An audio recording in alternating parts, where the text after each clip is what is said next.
Hey, what's going on, guys? Welcome back to Aries EDC and the live in the maker space with Meet the Maker. We got a really cool guest today. Really excited about speaking with Shane Edgy, American Blade Works. We are going to be chatting all about making. This is going to be about making knives and just learning a little bit about them. We've done this before with a couple other makers, and it has been amazing. So I hope you guys are ready for this. Let's see who's here. Let me say hi to everybody before we get started. It's going to be pretty stinking cool. So let me get this going. There we go. All right. So Marco, what's going on? Yito Bandito. All right. He's back at it. Our friend Cheeto is back at it, getting his name. Arsheer, Kelly White, Jim Miller, moderator, Kelly White, moderator and channel member. Arsheer, Matt Yoko, what's going on? Thank you so much. War Room EDC, how are you? Joe Isabella, what's going on? Ground Fog, hello to everybody. So, without further ado, I'm going to bring on our buddy Edgy on, and we're going to start our conversation with Meet the Maker. There he is, Mr. Edgy American. Everybody say hey, and this is going to be a really cool conversation. We've already been chatting backstage, and you guys are already missing out on cool conversation. What's going on, man? Oh, not much, man. Just been looking forward to this all day. Awesome. Yeah, I've been looking forward to it too. Anytime I get a chance to meet another maker, whether it's knives or whatever, I get excited to chat, especially knives, because I have a little, I can I can feel the struggle and been walking in the shoes that probably you have had with some. We've already been talking about some of the issues and things. So it's fun to talk, fun to brainstorm, and fun to just hang out and talk knives. I don't get a chance to do it very often, as much as I would like to, with other makers at least, especially face-to-face or doing it this way, however you want to do it. And I enjoy doing it. So I hope you're doing okay. I already see Jim's talking about the storm. I hope everybody's okay and being safe. I don't want anybody to get caught in the storm. So Joe Isabella said his power just came back on. So I'm going to be watching from the shop. Awesome, Joe. I hope you are safe. Hello, the neighbor. What's going on? So you doing all right? I wanted to talk to you because I've seen you popping up again all over the place. We had our buddy Donnie on from Blessed Knives, and of course, I know you guys. Don't you guys do a live stream like later tonight? We do. We do a live stream at 9 Central. Okay. Donnie and I doing a live stream together is just, Donnie and I agree about nothing. Like, we agree on nothing. It's crazy how, like, I met him at Blade Show. I kind of like that punk rock attitude, Yeah. I'm not sure he'd call it something else, but yeah, we just kind of hit it off. And I actually called Donnie very early in knife making with the dumbest of questions, and he took time out of his day to try to help me. I couldn't drill holes in stainless steel. I was buying good drill bits, doing everything I thought I was supposed to do, and it just wouldn't go through. Using oil, finally figured it out, and what it was, my pedestal, the pedestal clamp had a crack in it. So when I would go to push down and apply pressure, the pedestal would move, and it would bind the bit and just burn it up. Really? So when you say the pedestal, are you talking about the piece that sticks out from the press that you set your? So interesting, because I've had my struggles with drilling too. I was able to get through stuff, but it was all about drill speeds and everything else that I thought, faster is better, and comes to find out, no, faster is not. I just felt really dumb. Like, I mean, I called the guys at Pop's Knife Supply because I'd bought bits from them. Everybody I talked to just thought, man, I mean, they made me feel like, dude, if you can't drill a hole, you probably shouldn't be making knives. Yeah. And that's how I felt too. That I Yeah. finally figured out that it is a cheap drill press. But No, I 100% can agree with you on that because I have a Harbor Freight drill press, right. just the cheapest drill It's press horrible. there is, and we're gonna, because I already know we're gonna show off the first, and I remember for hours just trying to drill holes. Yeah. And just like you said, I was like, I feel so stupid. I cannot drill a hole in the steel to save my life. I had an easier time with my very first knife, and it was already hardened. Oh no! No hole. I'll tell you that story when oh jeez, yeah. No. Anyway, so I got turned on to you because I've been following you within the community for a while. I know you were another maker. I've popped into some live streams that you guys do. If you need to, let me know when you need to jump off of here to join Donnie in his live stream. I'm good up to 8:50 Central Time. Yeah. So we can just BS then. So yeah. So I got turned on to you, and so I just really wanted you to come on to here as part of the community because I'm trying to get people that are within the community, but I'm also trying to talk to people that aren't within the community. I had my buddy Corey Holly on here on the first one I did. And he's a knife maker out of Florida here. And like he does amazing freaking work, but he just doesn't have that many eyeballs on him because there's a whole different online community versus just the knife community. And he's busting his butt doing all the shows, going to Atlanta, doing all those things. But, you know, I'm not going to mention the name of the maker, but I'm pretty sure he's a certified bladesmith. He's very highly, I don't know what the word I'm using for is, I'm sorry, but most people know his name and his knives are really expensive. And he actually called me on the phone, got my number from somebody else, and we had a conversation about apparently I was selling more knives than he was. Now, he wasn't upset about it, but he's just like, man, I don't get it. I don't know what else to do. And I'm like, man, all I can tell you is that you don't have an online presence. Like almost all my knives are sold online. I'm really proud and really shocked at how many knives I've sold locally. I hate to say that means more to me, but you know, most of those guys aren't really knife guys, and they've bought from me, so that feels really good. But I didn't know what to tell him, you know, and I would never say his name because it might be a little embarrassing. But I feel bad for him because he makes a much better. Yeah, same boat. He makes a much higher refined knife than I do. There you go. There you go. Better is eye of the beholder, but maybe a more refined from a maker's point of view than what.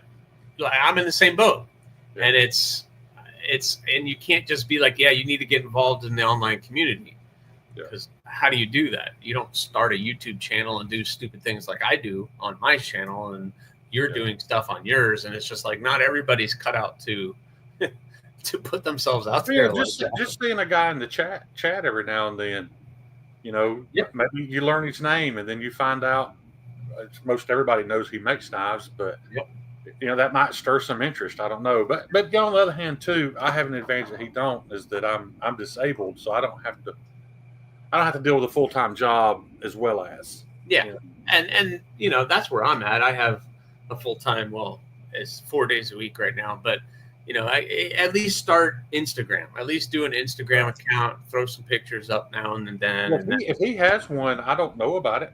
Yeah, that's what I'm saying. While we talk, just out of curiosity. It's tough, but I mean that's why, you know, unfortunately, that's the world that we live in. Is if you want to be known, no matter how great your product is, if you're not getting eyeballs on it, then and going to just the local shows or the circuit of shows in your area, that's really not enough. Well, he is doing that. He is at a lot of shows. I'm not seeing. If it is, I don't know how to find it. I'll just put it that way. Yeah, and that's the thing. I have another maker friend, and they follow me on Instagram, and they're like, I can't believe you're doing all the sales that you're doing. Because they keep asking me to be part of this local knife show. Yeah. And I'm like, I'm going to waste a whole weekend. No, I'm not going to say waste, but I got to sit a whole weekend at a show. I dropped 6 knives on my Etsy store and sold them within a couple minutes. Wow. Why do I have to sit at a show, or I could just drop them on my store and they sell off? So it's like, well, you gotta come up with your Instagram and you got to start pushing stuff that way. Right. And I'm more than happy to help. And that's kind of why I wanted to do this, because people like you're talking about, and you can tell me offline who that person might be. I can reach out and be like, hey, just have, like, my buddy Corey, he was like, hey, do I need anything for Sunday? And I was kind of like, well, if you have a knife to show off, that would be helpful so they could see what they have going on. I mean, I could pull up your Instagram and do that, but if you have something to show, that would be better. And that day he made a knife. Right. So in a matter of one day, he's from start to finish, he made a knife. Right. So it's funny you mentioned that, because I don't have any of my current models. I've got some stuff here, but I don't have a Thug available because, thankfully they all sold. They're all out the door. So I'm working on the next batch now. If I have to pull up your Instagram, I could do that. I've got some not so pretty knives that were kind of they were steps towards designing something, and I thought I knew what I wanted.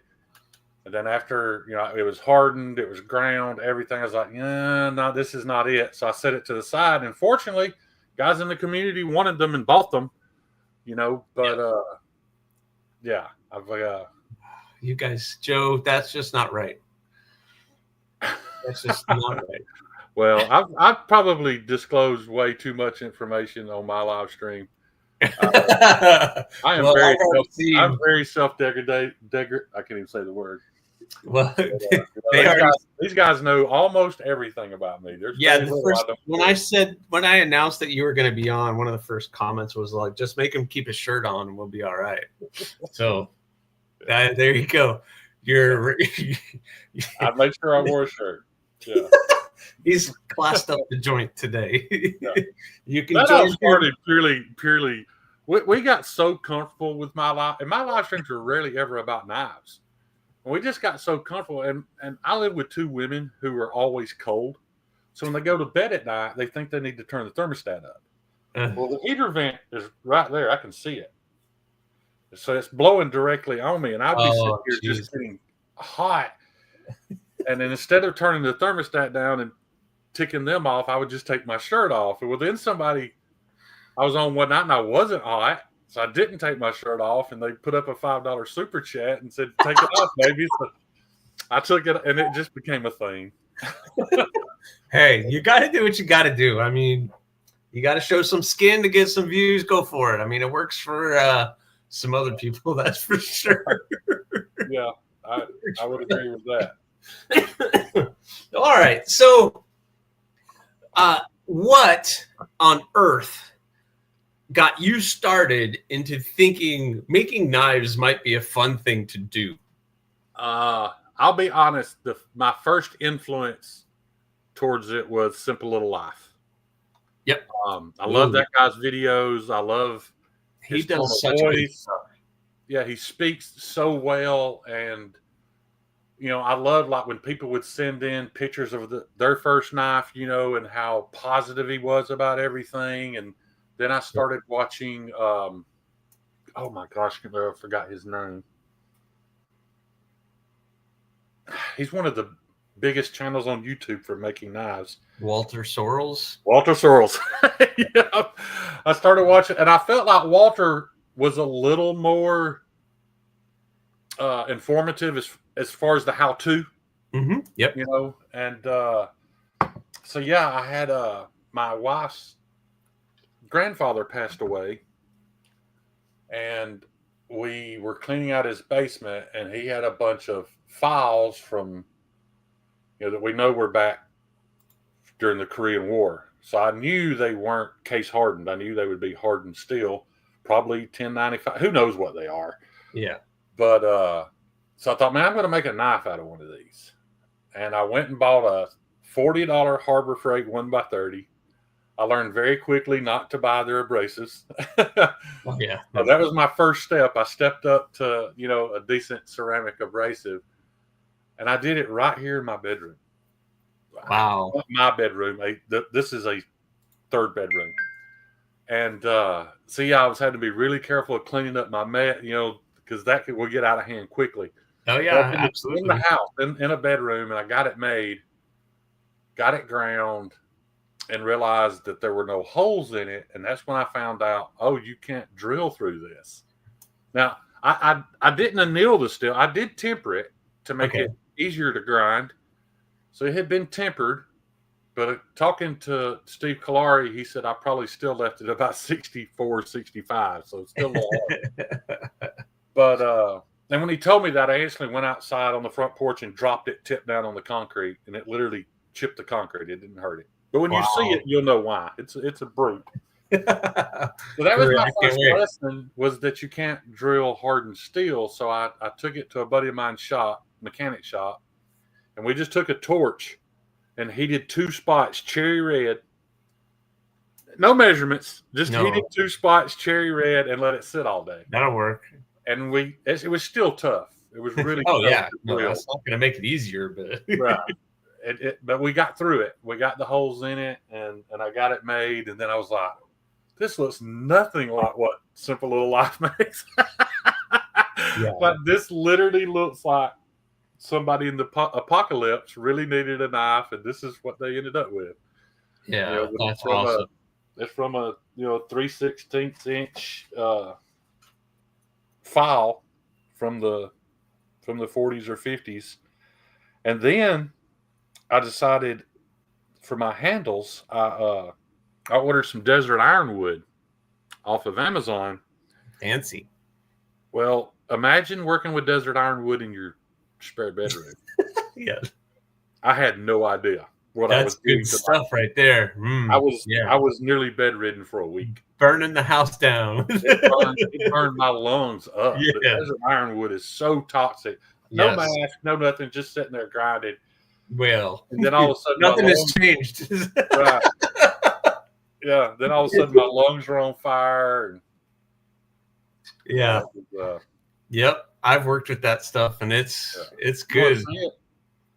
You want to see it? I'm not proud of it. I'm not going to say no. Of course, I want to see it. I'm proud of it because I did it. I'm not proud of how it turned out, but this is it.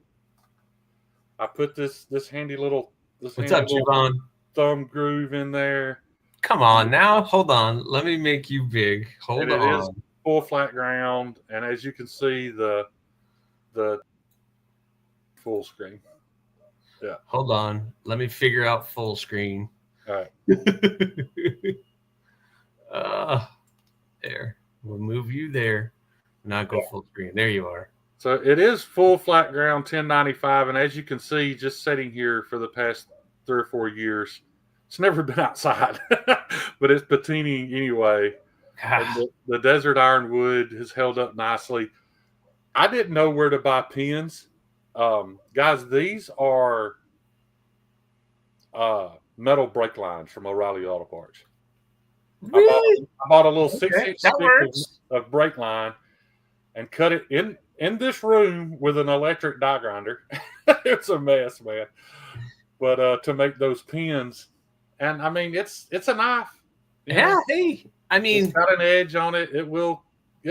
And I would not expect anything else for somebody's first go. Yeah. I mean, my first go isn't this amazing thing either. But and I look at it, I keep it here and I keep it up on a wall that I have, and it's just kind of like, but it was my first go, and I like you. Simple Little Life, Walter Sorrells, and a handful of other people that are just random that I looked up how to do this. Have you ever run across Artistic Sun? Artistic Sun. I'm sure I know he's foreign. I don't know from where. I think Indonesian maybe, though. Okay. And he just takes old random pieces of high carbon steel and makes some of the most beautiful stuff I've ever seen. But I got kind of addicted to his. But he doesn't speak at all. He doesn't talk in the videos. But yeah, it was. He was entertaining and informative though. Yeah, I mean, and that's the thing is that's where I got a lot of my information. Like I didn't have, and you could tell me if you had one, but I didn't really have like a mentor. There was nobody who I could go over to their shop, watch them work, and be like, okay, they did that. Let me try that at mine with whatever I have. Because I started like you did. I had a 1x30. I started in my garage, not my bedroom, because I like to be married, and but my wife was very supportive. But we'll get to why in a minute. Go ahead. Well, yeah, my wife is supportive too, but it ain't happening in the house. I can tell you that much. Yeah, but I got to hear it all, smell it all. It was part of our home for a while. And yeah, no, that's not coming in the house. Yeah, I had that.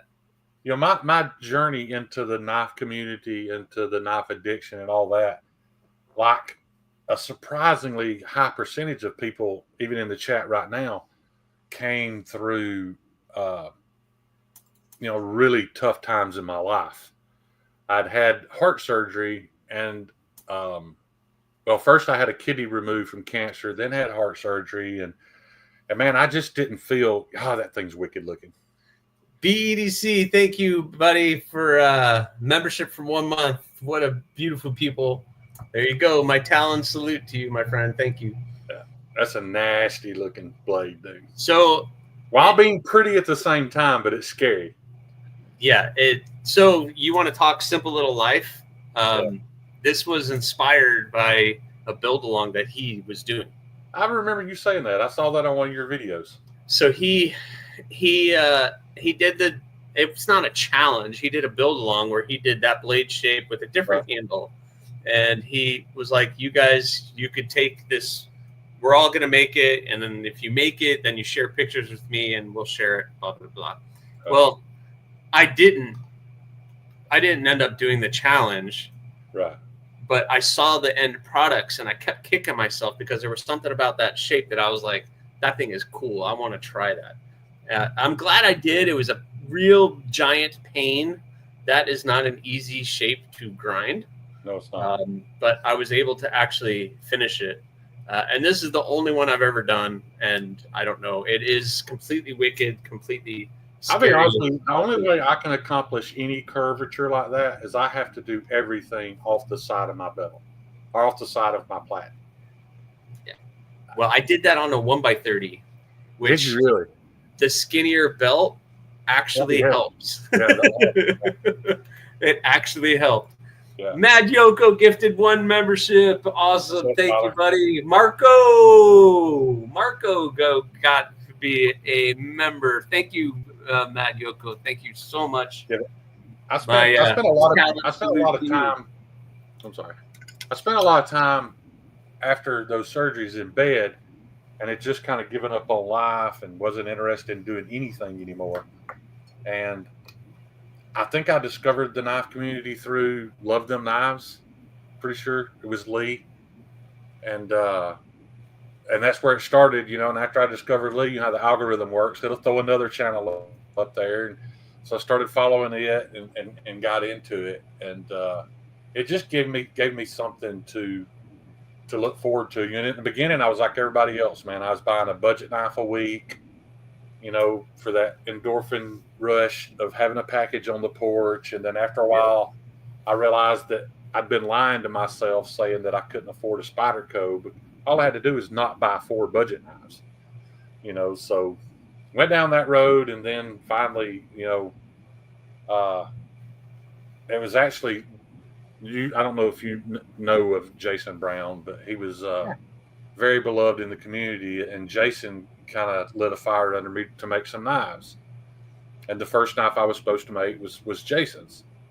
So I got to making some knives, and I did make Jason Brown's knife 2 years too late. He never got it, but we auctioned it off a few months ago. Yep, and I remember. For us, looking back at it, it's not It's not exactly what Jason wanted, But but it probably would have been. It probably would have been what he wanted. oh yeah, he would have loved it, I'm sure. But He probably would have.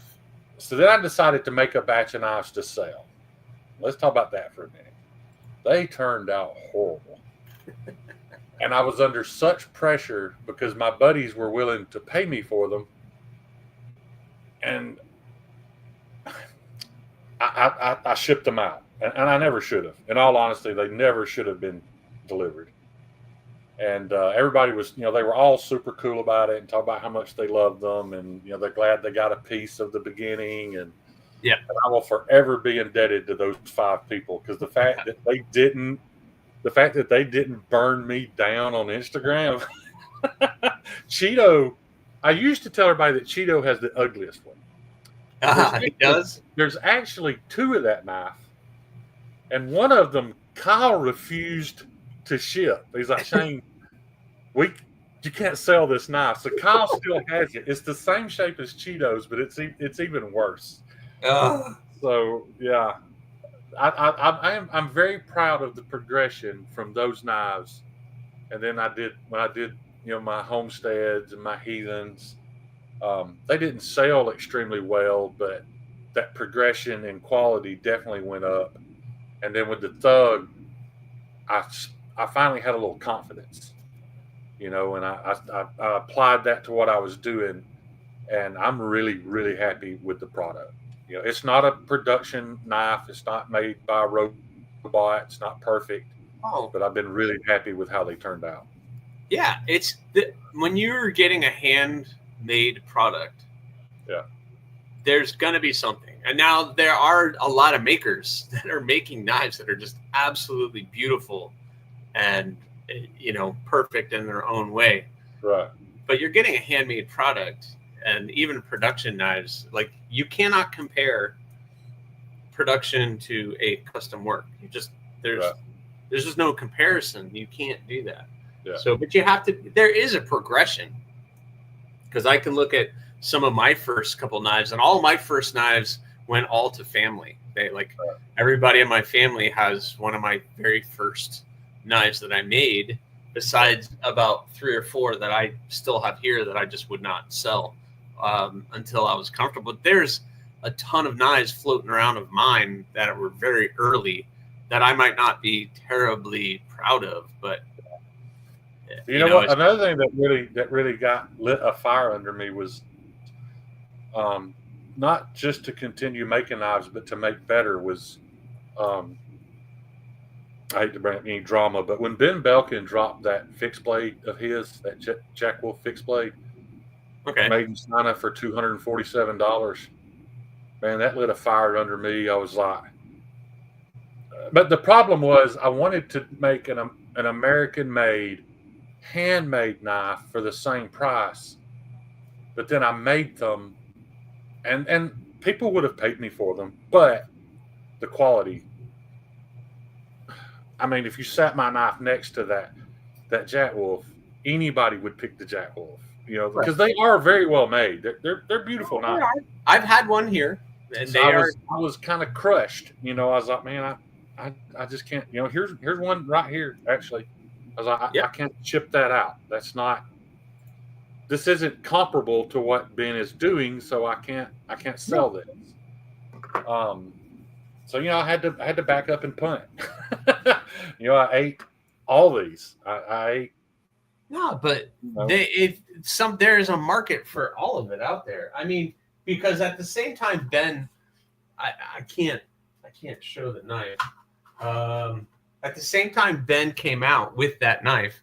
I was prototyping a new design that I was doing called the Spike, which has that kind of sax design with a different shaped handle, and I was kind of like, I was upset because I was like, people are going to think I'm copying him and blah, blah, blah, blah. And then I started looking at it, and I finally got one here. Somebody sent me one to review, and I looked at it, and I was like, no, mine's got nothing like that. I have one I'm working on right now. It's just all taped up, so I don't want to.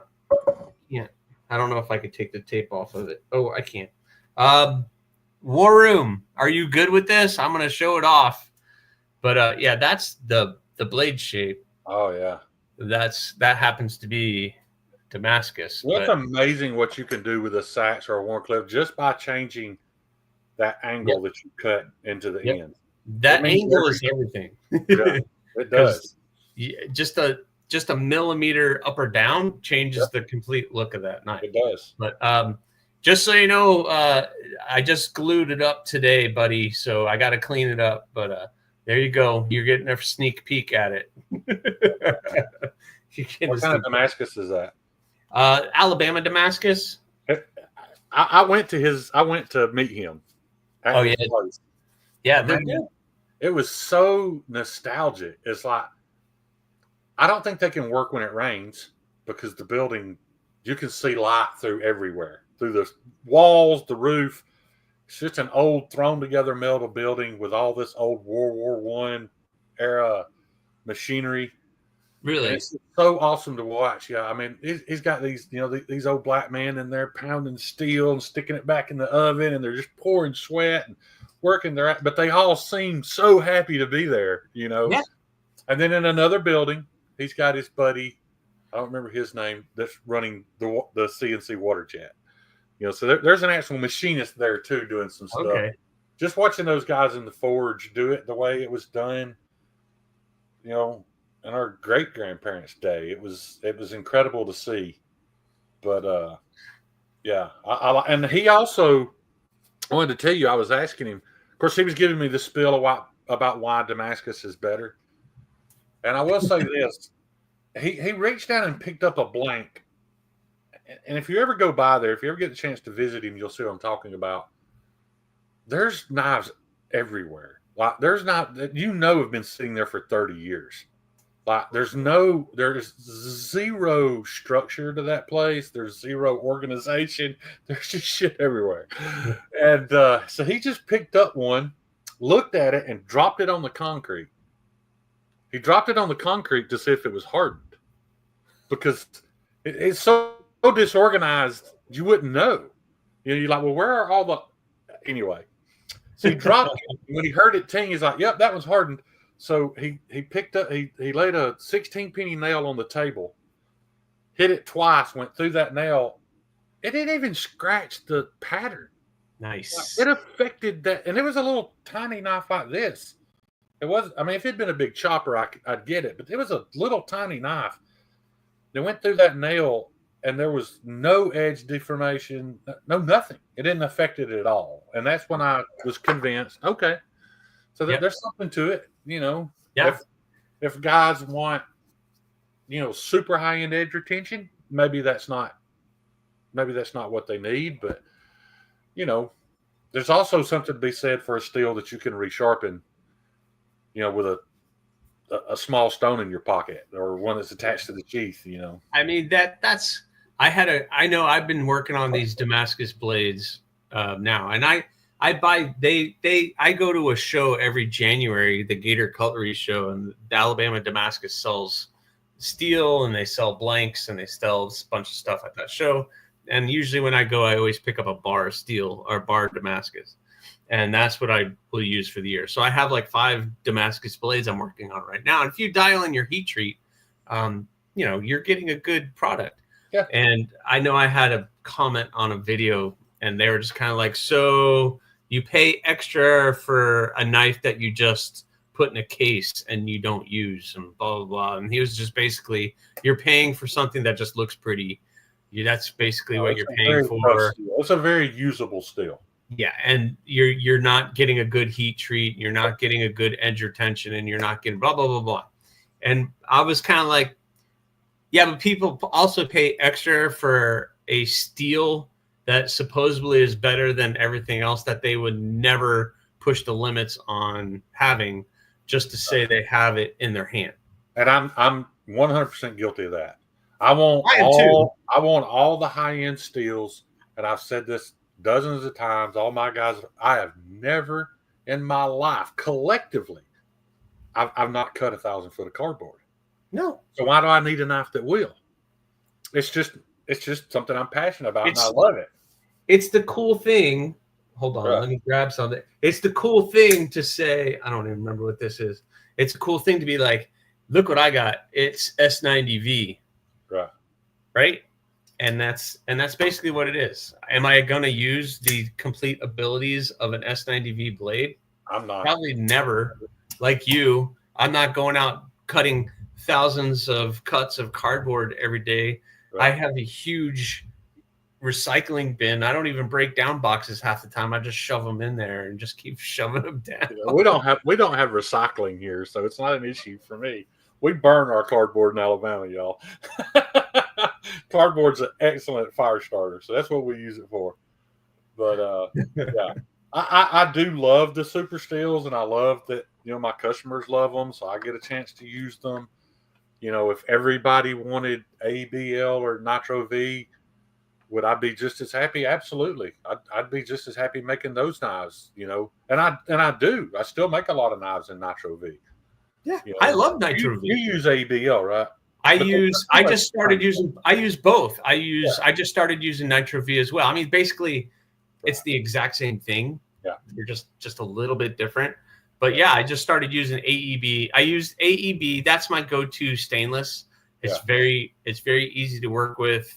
Yeah. It's tough. It'll hold an edge. I can get a 61 HRC on it with the Peters heat treat because I am not set up to heat treat stainless. I'm honest with everybody about that. I'm transparent. One day maybe, but I use that. It's a good steel for fixed blades, especially with just the small stuff that I'm doing. Because you're not bushcrafting and you're not going to go hog wild crazy with something like that. So I use that, and I just started using Nitro V, and it basically works the same way. So the same thing. Yeah, it's practically the exact same. I'll say that I had zero plans of doing my own heat treating in the beginning. I thought that would be something that if this lasted 3 or 4 years, I might invest in it. And then I was backed into a corner, and it was like, you either buy an oven right now or this is over. And, this is kind of all I have. So I bought it.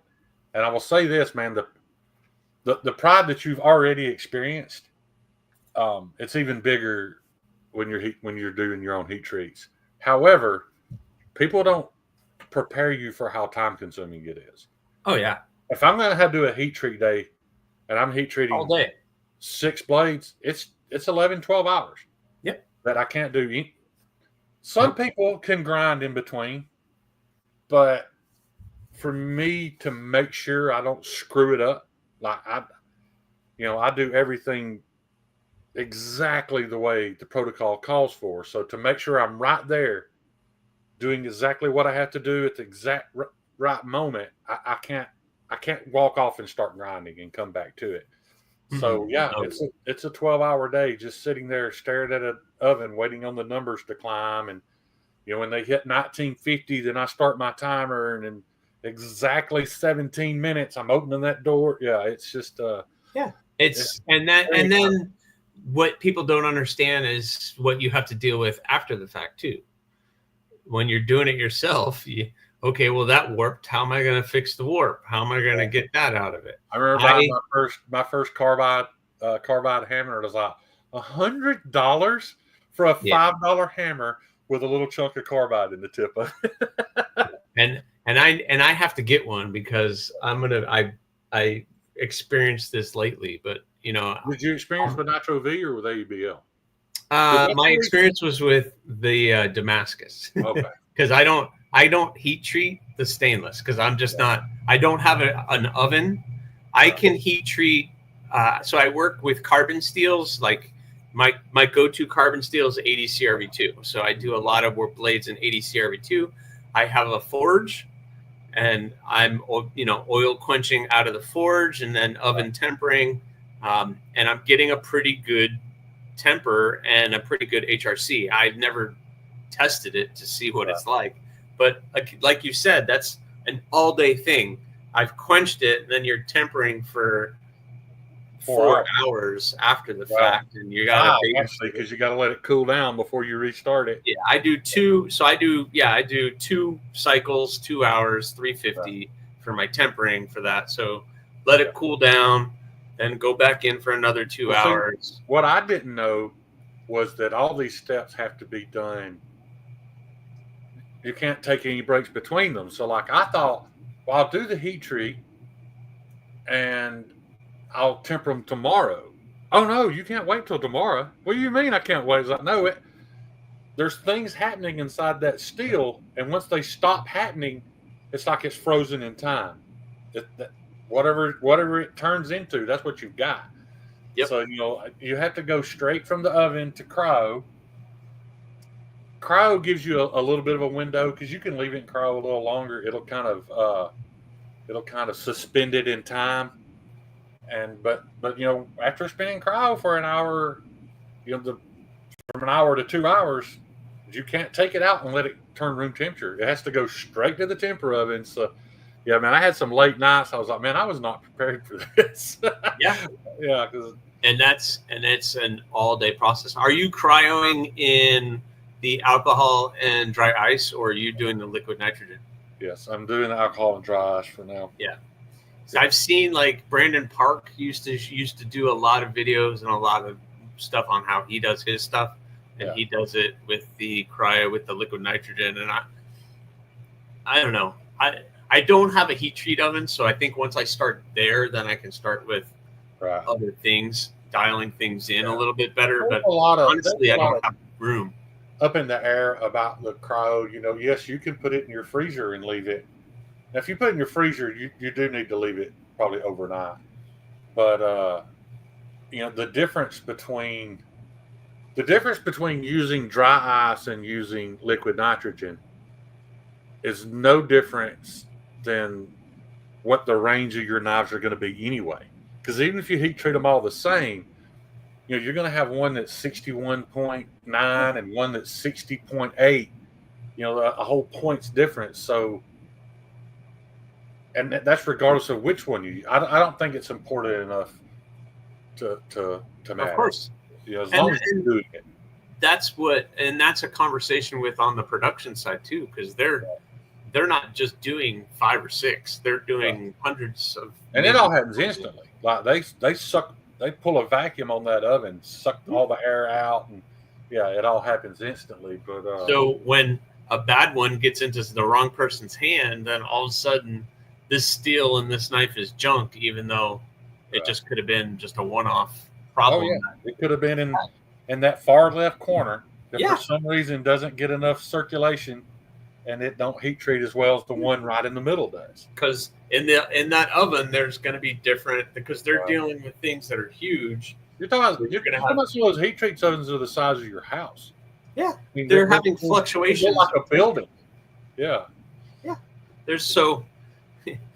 It's just so funny when people get caught up with some of that stuff, and it's just, you don't understand what's going into just that, trying to get that. Is it important? Yeah, it's an important step. Yeah. But on the production world, I can't even wrap my head around what they're trying to do. So the only reason I asked about your warpage, I was going to use AEBL. The reason I went with Nitro V, and everybody told me, man, they're the exact same, except AEBL is worse about warping. So I skipped AEBL because of that. But then when they were talking about that, though, they weren't talking about like that knife that, your knives, they're probably not big enough and thin enough for warpage to ever be an issue. If you were making kitchen knives out of AEBL, maybe, you might have some warp issues. But I didn't. I just went with Nitro and I went with Nitro V because Pops sells Nitro V. They're 4 hours from here, but they're the closest. See, that's awesome. Yeah. I don't have anything close to where I can just go, all right, let me go drive a couple hours. I'll go pick up some steel. Well, I've driven to Pops. I didn't drive 4.5 hours just to go to Pops. I drove 4.5 hours to go I spent about 12 hours with Steve Kalari, just watching him grind and learning about heat treats and, heat treating some blades that I brought with me just because I kind of wanted some hands-on experience before I started doing it myself. And so that was priceless, to be able to do that. definitely, if I get to that point, there's somebody that I'm going to be hanging around a lot, and Yeah. they're about a You 2 have hour. to think about it, Pops. Everybody that works at Pops are knife makers. That's all I've We've heard. got display cases of their stuff, and it's 4-digit knives. You know what I mean? They're not cheap, Wow. but they're all high end knife makers, Yeah. and I enjoy the fact that they understand. You know what I mean? When I call with a question, they've experienced that before. So it's been cool working with those guys. Yeah, Pops is a good. They are. I've purchased stuff from them before, but yeah, like you said, like I can tell when I'm getting my. So I use Peter's heat treat. I pay a little extra for that, and that's why any stainless blades cost a little bit more because I'm. We don't understand those first two knives. When you send them to Peters, that's $70 for the first two. Now it comes down after that, that's $70, man, just for those first two blades. Yep. Yeah. So I do charge a little extra for that because I'm paying, but you're getting when they send it back with a sheet of paper. They give me a pink sheet of paper that certifies what the hardness is going to be. Right. So I can sell this knife with this copy and be like, yeah, your blade was hardened to 61 HRC, which is usually what I ask for. And with, like you said, with my small stuff, usually I don't have any issues. You can tell because I'll get that blade back and you could tell if they had to heat it and try to get but I don't see hammer marks or anything. They just try to heat it and they straighten it probably with heat. Yeah. I don't think they hammer them. I make smaller stuff. This is the largest blade that I do, called the Crow. That's the largest one that I do. This is a Damascus one I'm working on right now. I thought I wanted to do big knives, and then when you're trying to price them, it's just so much more work, man. I don't know if you know of Tree Stabbing Troy. Yeah. Troy commissioned me to make a couple of knives. Well, I had a 10-inch piece of steel left over, and I was so appreciative. He paid me up front. I was so appreciative of what he did for me because at that moment, had he not done that, I don't know that there would have been another batch of knives. The money was just that tight. So, his money helped make the next batch. So I told him, I was like, man, I'm going to make you something out of this leftover piece for free. And I spent 10 hours grinding the bevels on that blade. It's a 3/16 thick, but it's also 2 inches tall. Oh. And it's 4V at about 65 HRC. I've spent 10 hours and at least $100 in belts. It's like, man, you sit there grinding, you see the sparks flying off, and then you look at it and it's like, it did nothing. You grind for another 20 minutes, nothing. Yeah. Yep. But once you get to a certain point, I'll be super proud of it when I'm done with it. Because I mean, listen, with anything that's that tall, you get to a certain point on this height, and what Shane's talking about is the height of the blade. Yeah. And once you get to a certain height, things slow down, way down, and you're just taking little millimeters, not even millimeters, off of the blade at a time. Instead of down here when you start the bevels, it starts to go pretty quick. That first half inch flies by. But once you get to about an inch, that's when things start to slow down. So I can only imagine going 2 or 3. Because it's literally the difference between just grinding this corner and grinding a big 2-inch tall flat. That whole 2 inches is slapped against the belt. So it slows. And I'm not talking about double. We're talking about it slows it down. I know. Possibly by a power of 10. Absolutely. And then you're grinding for hours. So it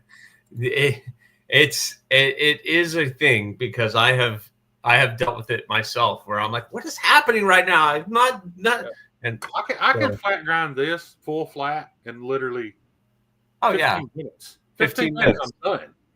So I was not prepared for the big knives, and I've made a few kitchen knives. I'm proud that I did it. I think they turned out okay. My next ones, I'm going to work on a little better refinement because, to be honest, this first batch, I just wanted to see if I could do it. Grind something that thin and that tall, and like I say, I'm proud of them. But that was the first time I ran into a warpage. All of them warped. All four of them. Like you could set them on the marble and they'd tink, tink, tink, tink, tink, tink. So I bought the carbide hammer, and it's crazy how you really think that you would flip it where it's arched like this and beat it flat. No, you lay it cups up, hit it right in the middle, start working your way out, and that thing eventually it'll just lay down. Yep.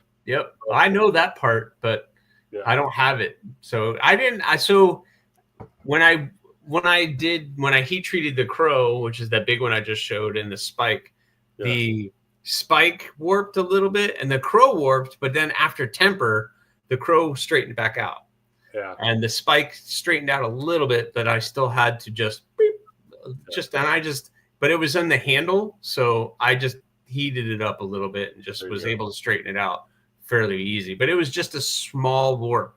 So, but I'm kind of perfectionist with that. So it's just, but you can tell you're a perfectionist with your, and I'm not taking anything away from your blade work. They're beautiful, but your handles are by far why I look at your knives. Thank you. And I've watched you do it and seen the time that you spend, and I'm just not physically capable of doing that.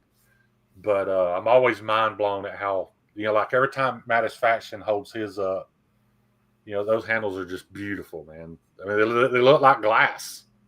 I don't know how to make a handle look like glass. Because I'll be honest, that picture you used in the thumbnail, that thug in the thumbnail, Kyle Coonley polished that handle. I didn't. Oh, really? Kyle for sharpening.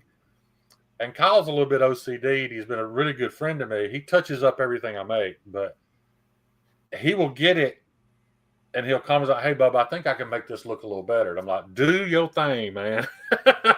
So he polished that handle and made it look like that. So it's something that I somewhat enjoy. Right. When I get a handle and I'm watching that shape, like when I did that one, and this is Kieranite, but just getting it to that point where you watching everything kind of smooth out. Yeah. But Kieranite's great to work with too, though. Yeah. It's very Kieranite's very it's forgiving. Yeah. But you have to be careful not to go too fast too. Yeah, you'll ruin it easily, but you can ruin it really easy. It wants to be polished, is what I'm getting at. It wants hands, like slow. You can go slow, and it works pretty quick with some abrasives. Yeah. And then if you work your way up into the abrasives, and then you throw that on the polishing wheel, and that polishes up really nice. So, I may talk with you later about your source on Kieranite, because I found some handle material that everybody has really loved. I made 3 knives out of it. When I ordered it, the company said it was out of California. So I ordered it. I ordered all 3 of them separately. The first 2 emails I got were from the company. Everything looked normal. The third one I got, I think they forgot to hit the translate button because it came in Chinese. Oh, no. And I was really upset because, look, I don't care. If it's something you want and the only place I can get it's China, then I'll get it and I'll use it. But I'm going to disclose that. And but the reason I was so upset is I loved the way this stuff looked, was planning to buy much more of it, and now it's like it's an only if you're okay with it situation. Yeah. I've said it before. I get my Kieranite. Well, I get it from anywhere that's available, in the sizes that we need. Offline, me and you were talking about the thickness of materials, and if somebody has requested a certain Kieranite, but it's not in the thickness that I need at one place, then I'll try to find it in several other different places. So I'll use companies like Jantz. I'll use. I haven't bought anything from Jantz yet. Yeah, Jantz has Kieranite, and they have most of them in several different sizes. I get a lot of stuff from Jantz. I anytime I had an issue, they just send me new stuff, no Right. cost. I don't have to send the old one back or anything. So they've always taken care of me. But Kieranite.com is a place that, I mean, they have pretty much everything in all the different sizes that I need. Where they're sourcing it from, I don't know. Here's the thing too. I mean, I know like I forgot the name of that company too. Now I know there's a company here in America that makes G10 scales, but I mean, how far back do you research? Are those chemicals made here that they put? Yeah. I don't know. Maybe there's no such thing as U.S. made G10. I don't know because I'm having a really hard time finding U.S. sources for it. You would know that name. It's the people that make G Mascus. It's a gentleman's name. Valley Composites. Now, Valley Composites is the one I'm talking about that's actually out of China. Yeah, they are. Yeah, they're the ones that I ordered that cool G10 pattern from and then found out that it was a Chinese product. Yeah, But Valley Composites has some beautiful stuff. Yeah, I've had used some of their stuff before. Zero issues with anything I bought from them. Everything was as is, no voids, no issues at all whatsoever. No, yeah. But I'm surprised somebody in the chat didn't throw that guy's name up. I can't think. GL Hansen. That's it. Spitting Spices said it. Hansen and Sons. They make some beautiful. GL Hansen and Sons. Yeah. Well, they have all that kind of stuff. Yeah, and I've seen them pouring, the chemicals into the mold to make it. But that's my point is, I want it as American sourced as possible. But for all I know, those chemicals might not. I don't know. Yeah, it's just but it's how far do you want to go? Like there's a lot of American products that are being sold that it's like made in the USA, but it's like, okay, where did the handle material get sourced from?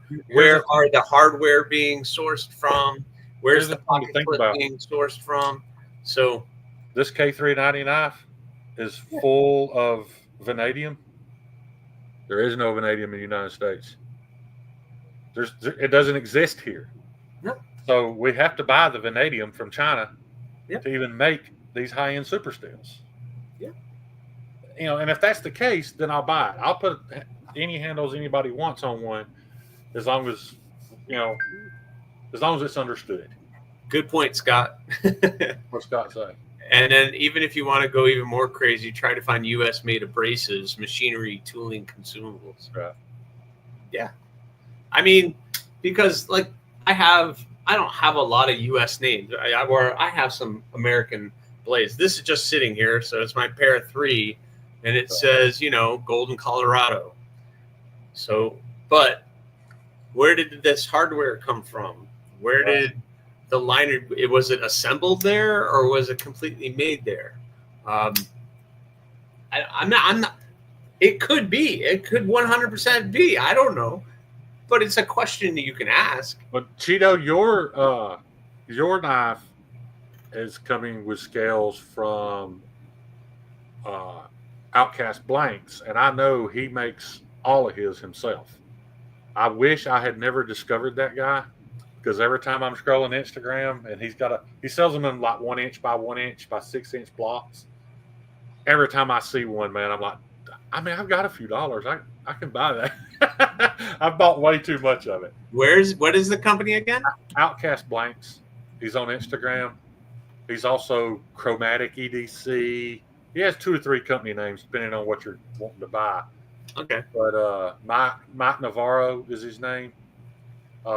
He's been super good to work with, and he makes. I bought a bunch of stabilized maple burl at Blade Show, and it was all garbage. It's all over my shop, broken in pieces. You try to drill it, it just shatters. Oh. The burl was rotten to begin. It wasn't stable enough to use. But everything I bought from Mike, I've not had that issue with, and it's all made right here in the United States. His blocks, a 1 inch by 1 inch by 6 inch block, I'm not sorry, it's not one. It's I can get about 3 sets of scales out of one block, and they sell anywhere from I think the cheapest I've seen was like $40, and then he's got some real super rare stuff that might be $85, $90. But you can still get three knives out of it. So Yeah. it's not horrible. And it's No. not as cheap as buying an $8 sheet of micarta by any means, but Yeah. I mean, it's just worth breaking it down and creating all the different scales for it. So, right. as long as you're willing to do that. Yeah, Mike has been really good to me though. Like I didn't have a bandsaw that would cut it. My bandsaw's garbage. He charged me $5 to cut it into 1/8 slats and send to me. What? You know, I was Yeah, like, that's good stuff. yeah, yeah. And he makes it all himself. You can watch him. He's got videos of him making it. So I like buying from him. It's kind of sometimes I feel like it's a little fancy for the knife that it's going on. Like It has to. I like to make rugged looking stuff too, and It has to match. right. Just picked up a Dan Carter integral titanium knife. Very cool, Ron Dobbins. What's going on? Yeah, I'm the same way. Like those Damascus blades, I'm not going to just throw G10 on that just because Right. it's a Damascus blade. Like I'm in the middle of building my own scales for half of those. There was something I meant to tell you when you brought that up earlier. When I was at Blade Show this past year, I know of 4 different tables that I stopped at and looked at custom made. They were fancy knives, not something I would carry or surely not something I'd ever use. But they were $1,200 to $1,500, and they were Alabama Damascus steel on a $1,500 knife. So, yeah, I mean, you can put a price tag on whatever you want. How long is it going to sit on that table too? Right. That's a very good point. So it's been fun. So speaking of that, what you just said that you like to make knives that can be used. What would you say your design style is? Because the Thug is pretty killer looking. It's very similar to like my Crow, but it's kind of more stretched out. Yeah. But what would you say? What's your go-to design style? I love Warncliffs. If I could get away with only making Warncliffs, I would. And the reason for that was my very first pocket knife when I was a kid, given to me by my uncle. I don't remember what brand it was. I just know it had ivory handles, but they were textured. What do they call that on the case? On case knives? It had the texture in it. But anyway, it was ivory handled with stainless steel bolsters and this little thick, chunky Warncliffe blade. And I was so proud of that thing, man. But I grew up very poor. And there's no chance of me ever owning a motorcycle. But this kid down the street got a mini bike. And I wanted to ride it so bad. And he was a little prick. He let me ride it 10 times around this, like a 1 acre field, for my pocket knife. And I've never forgiven myself for trading that pocket knife because it was a lot of fun. But on that 10th trip, I was thinking, this is over and I don't have my pocket knife anymore. That sucks. Yeah. That sucks. Cosmin, that's a good question. I do like man-child tactical looking knives though. That's what speaks to me. And the Thug is not huge, but I feel like it's tactical enough looking. Yeah, no, it's definitely tactical. I'm glad you put that on the screen. That was a good question. Yeah. This is a great question. Not a knife guy here, but curious, is stabilization a must for wood scales? Depending on the wood, number one. Yeah. Number two, what you're going to be using the knife for. Can you use a non-stabilized wood? Yes, but if it gets wet and over time, it's going to wear away and it's going to rot and it's going to fall up, probably crack. I don't think desert ironwood is stabilized, is it? I think that's just the way it comes. But this normally desert, because some hardwoods they don't ever have to stabilize them. Yeah, I don't know. the Brazilian hardwood that I use is not stabilized, but it is literally made for outdoor kitchens. Yep. So it's made to be in the rain, in the sun, all day, every day. It's good, tough stuff. Good but question. The beautiful woods are often the ones that need to be stabilized. Yes. Like your maples and some of that kind of stuff should be, it would be better off stabilized. You can do it, but over time it's going to break down and it's going to, because the steel will last forever. Right. Like it's kind of, so that was one thing that I got started. Somebody pointed it out when I was deep into just making all kinds of knives. And they're like, how do you feel that you're making these things that are going to be heirloom products that people are going to pass down?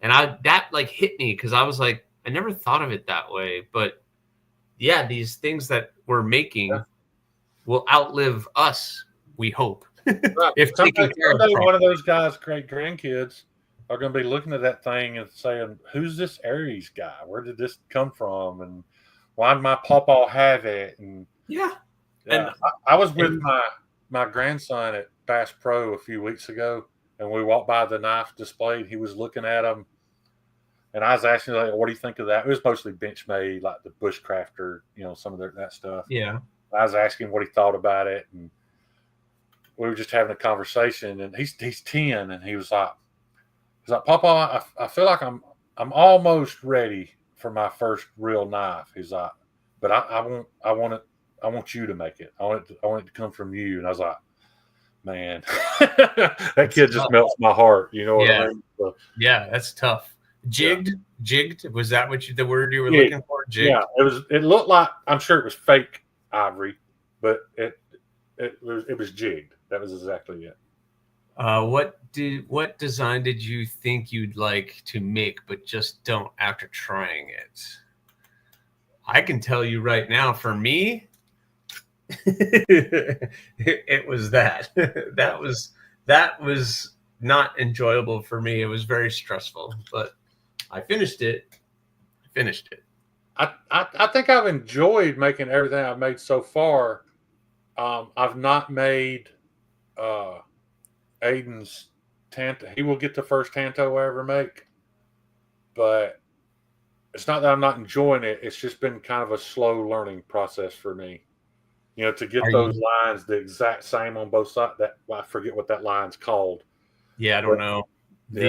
That's my thing, is like, I want to do a Tanto too, but I don't think I'm set up to do the double grind on the front. And then I jig grind because of my hands. I do too. There's no way to mount that thing in a jig standing up straight to get that first. But I've been practicing on scrap steel, and I'm getting where I can get them the same. But I don't know what that's going to look like when I do the second bevel. Yeah. So. And I'm wondering if you even have to. Like, what would it look like if you just went straight across and you just did the Tanto? It has a Tanto shape, but there's no separation. Well, that is a tip. That's a traditional. The traditional Tanto doesn't have a separation. Yeah. So, because Lynn Thompson invented that separation. Yeah, that was his Americanized Tanto, and that's what everybody likes now. But I almost think it would be easier to do the primary bevel as a hollow than it would to do both of them as a flat grind. Just because you could put you could put one of those carbide, those little bars, you bolt on there and stop at the exact same spot each time. Yeah. When it bumps into your contact well. I think I haven't done it yet, so I don't know. I don't know. I wish I had a wheel, but I just have a platen. So me too. For the moment, I'm hoping to buy an 8-inch wheel soon, because that's what I need to do the thugs. I don't know if you know this, but Satu Dave ground the first set of thugs because I couldn't do it. Did he? Okay. Yeah, and he does amazing work. So he does. But I have also since did a flat ground thug for Donnie from Blessed Knives, and I hate to say it, man, because I love a hollow grind. I think I liked it better on that knife. It just looks. To me, it looks better. I don't know. We'll find out. They might not sell being flat ground. I don't know. That's the only grind I could do is a flat grind. So I would love to be able to do a hollow, Yeah. But I don't have a contact wheel. One day, they think because I only have a 2x42, I have a 2 by and 36. I don't have a 2 by 72 either. yeah. So you had the big tall one, right? Well, it's made by Multi Tool. It's just an attachment that's made to bolt onto a bench grinder. Okay. You just have to have a good bench grinder. You can bolt it on, Yeah. and you can stand it up or you can lay it down. Yeah, I've seen it. I've seen you working. Almost all their pictures is of it laying down, but I need it standing up so I can use the platen. And the platen's not. It's a piece of broke metal. You know, it's broke, so it's got a radius. It's not a perfectly flat edge. But I've been able to make some you've been really making it work. grinds with it. Yeah. You've been making it work. That's awesome. Yeah. Yes, Tim B. Yes, Tim B. Yes. It might have been you. Maybe. Yeah, I mean, it's funny where you start, and then when you get new machines and new tools, then all of a sudden you're like, I did 1x30. I put a ton of blades out there on just a 1x30. Right. And then I got the 2x40, a Grizzly 2x42, because I don't really have the space for a 2x72. I'd love to say I did. And then I had to do some upgrades on that. And there's somebody doing aftermarket parts for it. And I think he does a wheel. So eventually I'll end up getting some more parts for it. But then I had to teach myself how to do everything all over again. Have you asked yourself this question, though? Because a lot of people have asked me why I haven't bought a 2x72 yet. You're putting out a really nice product with what you have. Do you need anything else, in all honesty? No, and that's why I don't really need a 2x72. But if I found somebody who does attachments, like a small attachment wheel up to like a big wheel, contact wheel, so that I can get into the finger wells and maybe do some handle work on the small wheel, and then on the big wheel doing some compound grinds, or not compound, but hollow grinds. I don't have the space for a 2x72. I'll tell you, that's the main reason I wanted a 2x72. Wasn't for the big wheels. It was because my finger trolls sucked because I didn't have a small wheel. And then it hit me one night. I just ordered a cheap air die grinder, and this thing, I think it was $12 on Amazon, and Benchmade Abrasives makes the little drums that go on it. So now I just take my grinder before heat treat, and just I timed it. It takes me a little less than 2 minutes to cut a full finger troll with this. Yeah. Now, I know a small attachment on a 2x72 would probably take 30 seconds, but is that minute and a half of my time worth $3,000? No, I don't. Yeah, and this does it beautifully. So I get the corner of the belt, but then I also use a Dremel, with a 1/2-inch drum, and I just try to just sit there and until it's smooth.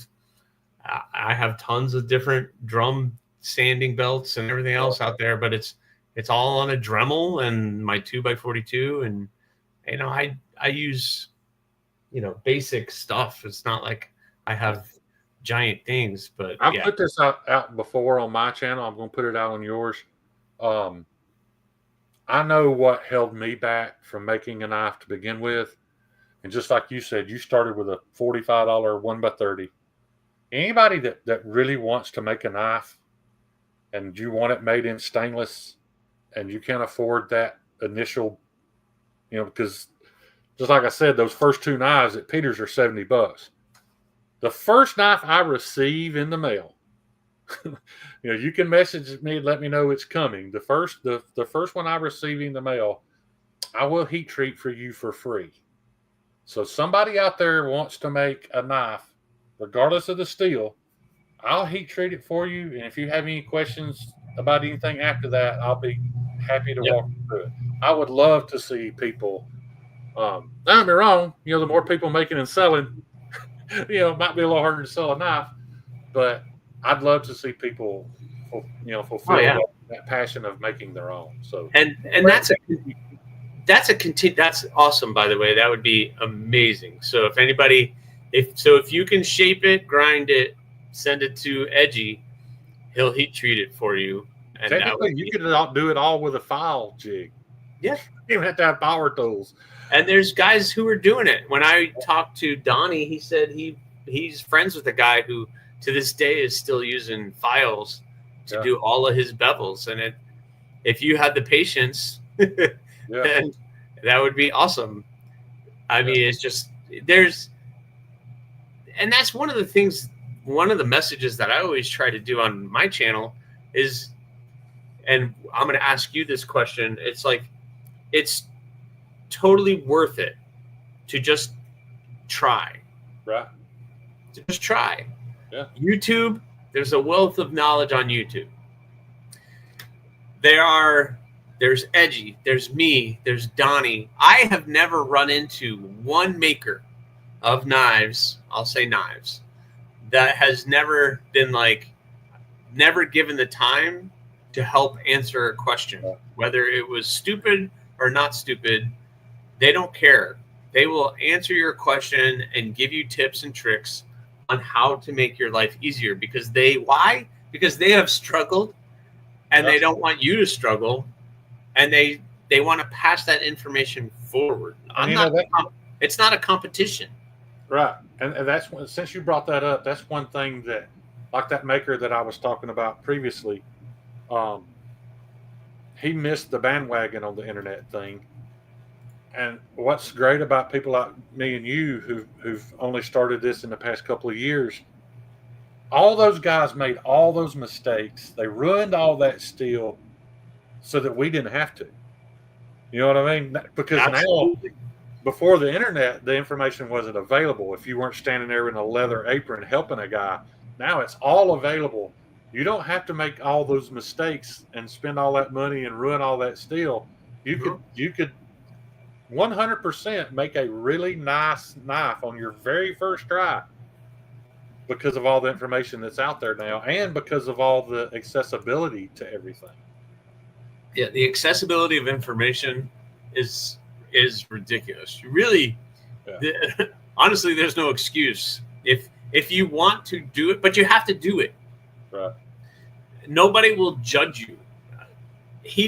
Edgy showed his first knife. It's ugly. And that's my first knife. I mean, look at this compared to that. I mean, that tells you right there. Hold on, I'll make myself big. But that was my first attempt. Yeah. 3/16 440C. And rounded the spine, micarta, blue liners. Yeah. But that was my first knife. Yeah. Put my maker's mark on it. That was my first knife. I've seen a couple of guys comment about wanting to have something heat treated. Just hit me up on Instagram and let me know it's coming, and I'd be glad to. Yeah, you got to get an address somehow, so you got to let them know. I'm Edgy American Blades on Instagram. Yeah, hit me up. Now that's the thing right there, Todd. I can't heat treat anything over 12 inches. So yeah, it's got to be 12 inches or less because my oven is only. I think he's pulling your leg right there. He probably is. 1/4 inch thick 4V. Hey, I'd be fine with it if I ain't got to grind it. I don't know what the heck you're gonna make with that, but it's gonna be. Well, I just made big, some. That's for I just sure. made Troy we called it the Alabama Hammer, but I made him a 13-inch 4V chopper, and it's 1/4 inch thick. So it is a beast. I've worked with some 1/4 inch thick. I have a bar out there of 1/4 inch thick, and I keep saying, "What am I going to make with this?" I don't have a clue, but I'll do. There's a lot of people out there that love those little short, chody. Well, I did. In the beginning, I have a couple models that were skeletonized. Yeah. And in my head, it was like all skeletonized blades needed to have a thicker handle so you could actually grab a hold of something. Hold on. So even though it's a short little stumpy little thing like that, you have a 1/4 inch thick steel that I hand rounded I rounded everything off on it, but it's comfortable. It gives you something to hold on to, that's for sure. But it's a chunky little beast. So, but the That's a more very good. It's a very good point, though. If you're going to make it skeletonized with no handles, I would rather have it thicker too. yeah, and like Grumpy, I made Grumpy a knife, and he wanted it skeletonized, and I ended up. I think I didn't use 3/16, but like 7/32 or whatever's just above 1/8 inch and under 3/16. I used that, and I don't think I would go any thinner. Like an 1/8 inch thick bar of steel skeletonized, like it will kind of get lost. Yeah, it does. And like I've got one right here. Somebody had mentioned that I should probably try selling some thugs skeletonized. What's up, Paul? I've got one right here with no handles on it. This had handles previously, so there's a little epoxy in the holes. So forgive me on that. But just holding this thing myself, it's just too. It's not comfortable. It's just too thin to not have handles.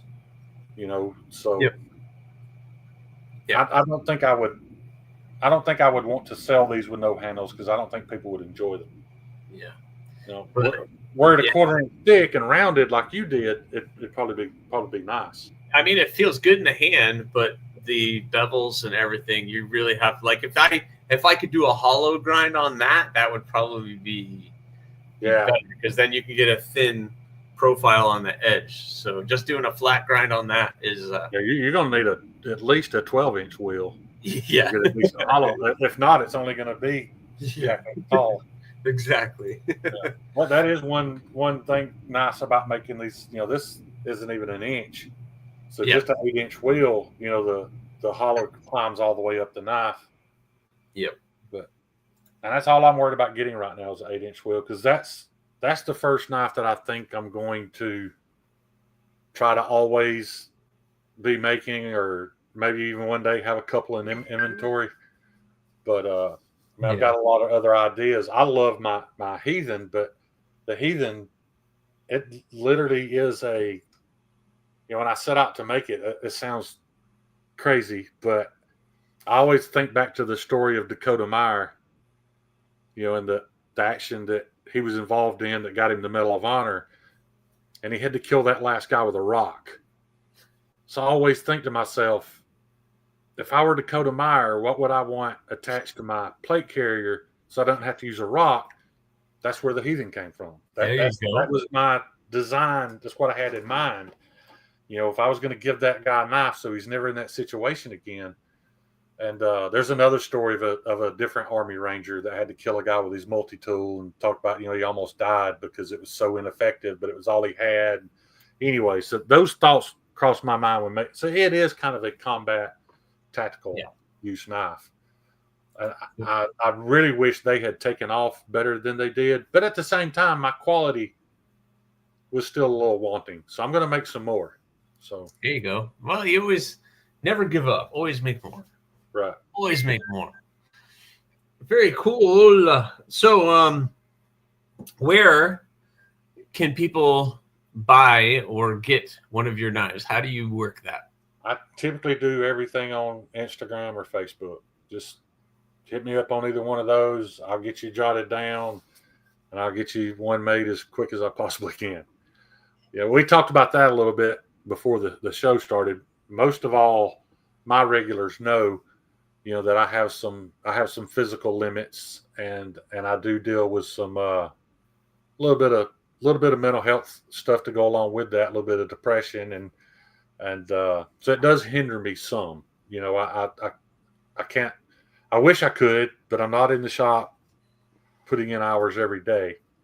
But and it does.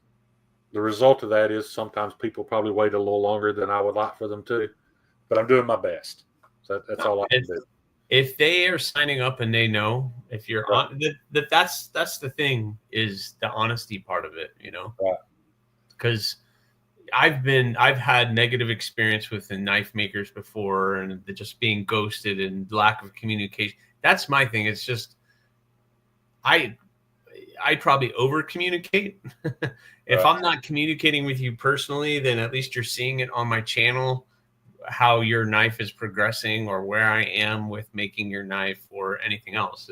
Yeah. But I'm also very transparent with, look, as much as I would love to make 15 knives a week, is just not going to happen. So it might take a little while for you to get your knife, especially because I don't do heat treat. So I have to ship my knife, which takes a couple days. They'll have it for sometimes 2 weeks before they'll ship it back.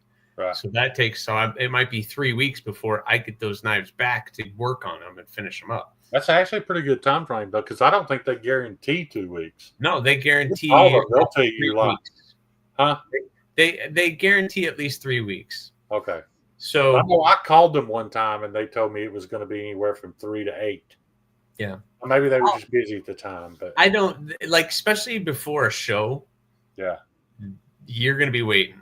right. So like, whenever Atlanta is, don't send any knives there the month before, because I know they're getting batches of hundreds of knives that they're heat treating for people. So my 3 that I sent in to get heat treated aren't going to be priority over these people that have 100. So, Yeah, or these companies that are writing 6-figure checks. Yeah, that's where, I mean, my little money is, whatever. But I will say they have been pretty awesome. And every time I've called and been like, hey, just checking up on it, I just wanted to see where it is, even though I get a daily email. Oh, really? Yep. Wow. So Peters sends me, I get a daily update on the status of where my knives, whatever I sent in, where they are. Again, over communicating, but it gives you. Yeah, it lets me know. But it lets me know if it's been in receiving for 7 days and they haven't gone to heat treating yet with it. Then, sometimes I might call and be like, hey, what's going on with these knives? And then magically the next day they're in heat treat. Right. And then that's another thing. Like if I do any heat treats for people too, they have to understand that I'm not turning that oven on until it's heat treat day. You know what I mean? When I've got 10 blades in full, ready to go, and I'm going to be, all right, tomorrow's a long one, and I'm going to heat treat. That's when yours is going to get heat treated. So, I couldn't promise a 2-week turnaround. Yeah. It depends on where I'm at. I'm at the same place. I'm not going to just go out there and heat treat one blade just because. Javon has told me several times that I should be doing it the way that you do. And that's just, ever how many knives you can make a month, do a drop, say, all right, guys, here's what's available. But what he doesn't understand is I made all this happen from a disability check. And I can't afford to make 10, 15 knives and then hope they sell. I'd love to be in that situation where I could do that, but I'm just not at that place yet. But it would be nice to not have people waiting on me. I could just put a drop out there and say, here they are, guys. And once them all sell out, that would feel awesome. But that's just not where I'm at yet. Yeah. But they know what they're signing up for too. If you're honest about it and you're like, this might take 2 to 3 months for your knife to get completed, and they agree on those terms before we move forward, then we're good to go. Spinning Sausage made a very good point. And you'd be hard pressed to make that knife for what Cold Steel charges for it. It seems like a lot of money until you make it. Now they have machinery that removes a lot of the work I had to do. That makes sense. But that expensive Jimmy Slash chopper from Cold Steel don't seem all that bad until you try to make one. No, absolutely.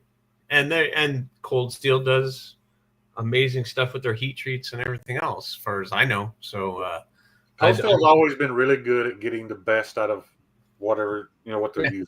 I've only experienced one Cold Steel. I didn't clean the blade off, but this guy sits out here and I use that for everything. That is such a great knife, man. I used to cut my Kydex with this. I'm seriously considering making my version of in a super steel. There you go. Because it's what's super steel? if I was going to do that, probably at least crew wear. At least crew wear. Crew wear. Yeah. Okay. I think that would be a good. What other steels have you worked with? You said Nitro V. Yeah, I've worked with Nitro V, crew wear, 154 CM, CPM 154, K390, M4, 4V, and 3V so far. Okay. Yeah. I've got a box of MagnaCut right now because Javon just kept at me about it. So I'm making him something in MagnaCut. So that'll be my first experience with MagnaCut. Which out of those? I have a couple questions. Which one out of all of that was probably the hardest to work with? For the M4, and only because there's 3 temper processes. You have to do it 3 times, so it makes that day even that much longer. It kind of sucks, but yeah, I mean, I don't think any steel has shown that it's harder to work with. It's just geometries have, the height, the thickness, all that has mattered, but I don't think if I could choose and was going to have to make everything I make out of one steel, I would probably go with crew wear. I really like crew wear. Yeah, and I've heard that before. And it's not super expensive anymore. It was when I first started buying it. Yeah. I mean, don't get me wrong, it's not cheap, but yeah, it's considerably cheaper than MagnaCut. But well, MagnaCut's super expensive because I've done some stuff in MagnaCut. 20 CV is outrageous, man. I just don't get why 20 CV is so expensive. Yeah, I just don't get it. And what I've realized too is like there's steels out there like S45. It's not that it's expensive; it's expensive because of the way they sell it. Like they'll just sell it in a 12-inch piece. I can't make 2 of these out of a 12-inch piece. So I've got all that scrap left over. I want to buy everything in a 3-foot bar. That way I can decide what I'm going to make out of it, divvy that up. Yes. And go from there. But, these companies like Alpha, they sell great steel. It comes to you. It's pre-ground. It looks awesome. But, when they're just selling in these little, I don't know where they get the ideas for these sizes. Or then I do find a length that I want, and I'm like, oh, it's only available in 2.5-inch bars. And what he means by a 2.5 height bar, so it's 2.5 high, which again, there's going to be a lot of cut off material and material that's just not. Technically, I could rip it in half and make it work. But have you ever tried cutting a piece of steel in a perfectly? That's what I was about to say. That's not easy to do. Is to cut it perfectly down the middle. You're going to tear up a bandsaw blade pretty darn quick. Oh, my bandsaw! I do all my cutting on a 4.5-inch grinder. Yeah. So there you go. See, I have a Portaband with the Swag off-road table. God, I've been wanting one of those so bad, man. Yeah, that was worth it. That was an investment in when my journey. $80, ain't it? Yeah, something like that. Because I got the one with the foot pedal thing. Oh, okay. Yes, it was a little more than that, probably. But I have, at the time, I had a full-time job, and there was money coming in, and I still work 4 days a week, and I can go. And Friday's my dedicated knife day, but I work 8 hours a day. I come home, I jump out in the shop for an hour and a half, and then so. Kelly, is it okay if we move the website? That's fine. They're raffling off 2 of their knives to help people, and yeah, definitely, Kelly, drop that link. Definitely, yeah. Legion Steel's doing good stuff. Yeah, that's really cool of them. As much as I loved my American Blade Works stuff, I sold it all off, raising money for people there in Ashland, North Carolina. So I'll have him again, though. Michael's a really good dude. I'll own him again one day. Yeah, exactly. It'll all come back. Right. All come back. Now you just did something for Oh, that was somebody in the community. Was it Tim Bushy that you Well, did the fundraiser for? we did that. When did we do that? We did that early last year, we did it last year for Tim. Right. He's going through a lot of medical stuff and he's going through a lot. Right. And the community got together. Keith the Knife Freak started it, so I'm not taking credit for doing it. I just kind of got thrown in the middle of it. Yeah. Keith the Knife Freak started this. There's a whole story. Keith the Knife Freak started a community on Instagram. All the people that we know Tim. Yeah. And it was like all these people, and he was like, I want to do something nice for Tim, but we want to do a collection. We want to do whatever. I happened to be in the middle of making him a knife. He had gotten on my books, and I was making him a custom knife. And so I was like, well, if you guys want to do something for him, I'm making him a knife. If you're going to do a collection to collect money to pay for that knife, we could just do that for him and make that a surprise. Well, because the community is awesome, that turned into a huge ordeal where not only did they pay for that knife, but they triple paid over what that is. And then people sent in all of these things to me so that when I did ship him that knife, it was the knife. It was Mr. Eddy sent knives. Donnie sent in a cool little pry bar. People sent in all kinds of stuff for Tim B. And that's the community. That was the community. I just kind of got thrown in the middle of that, which I was very proud and honored to be able to communicate that and try to put it all together for him. He was always been a big supporter of me. Do you get the audio messages from Keith the Knife Freak on Instagram? No, he doesn't send me that. Keith drives a lot, so he can't text.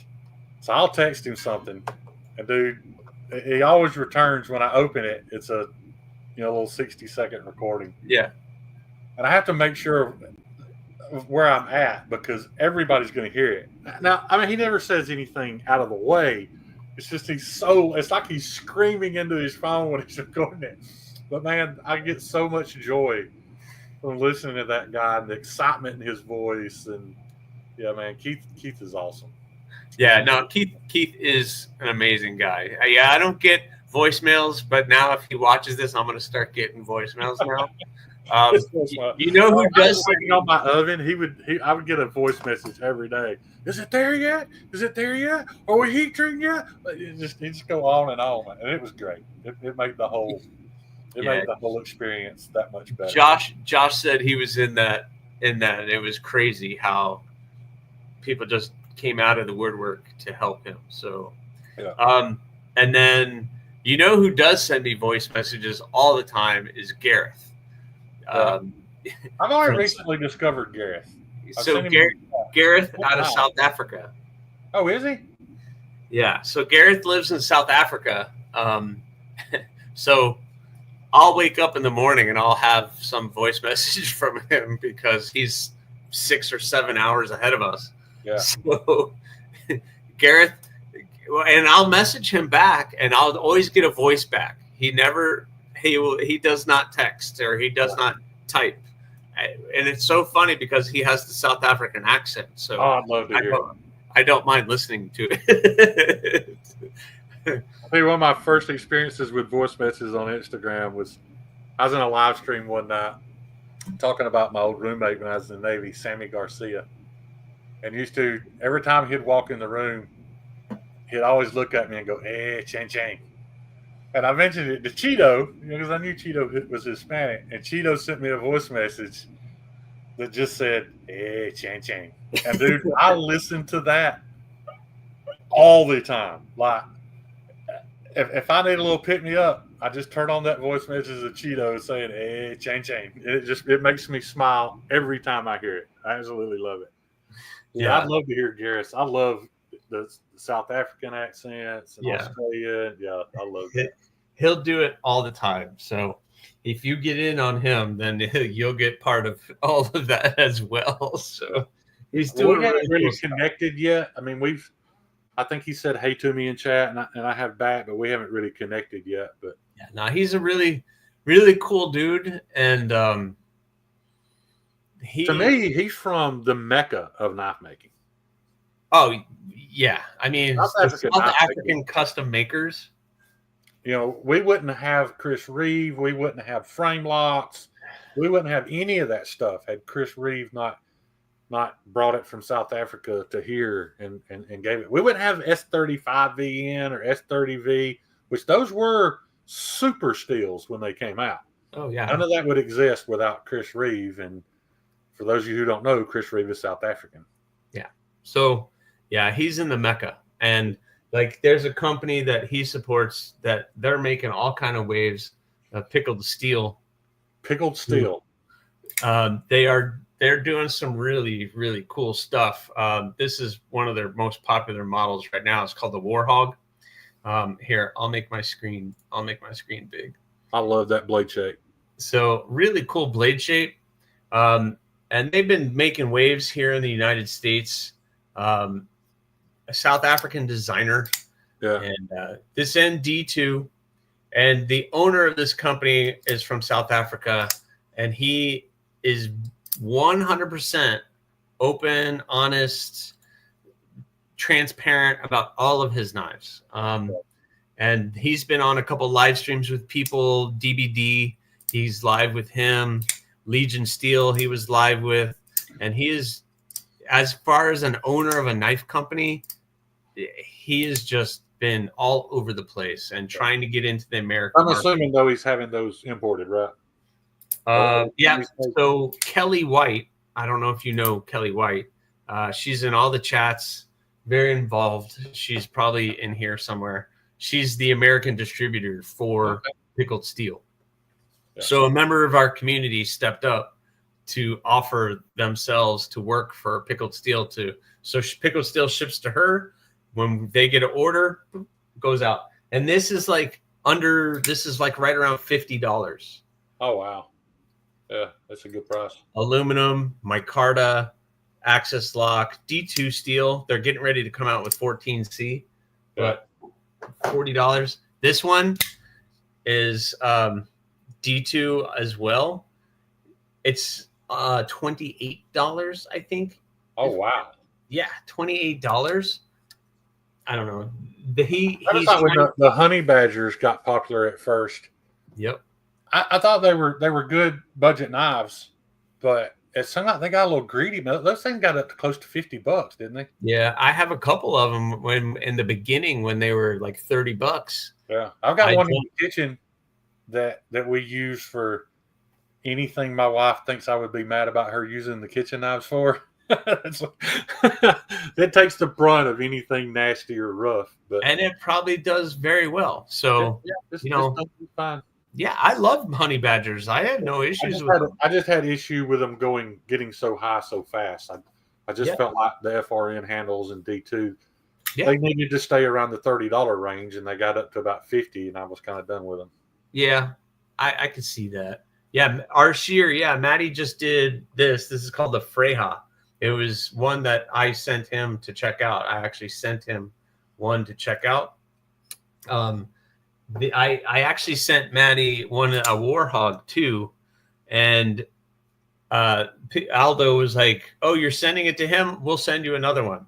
So they sent me this one, and I told Maddie, "If you like that Warhog, you can keep it." And then because I don't need two of them, that's Maddie's colors too. Yeah.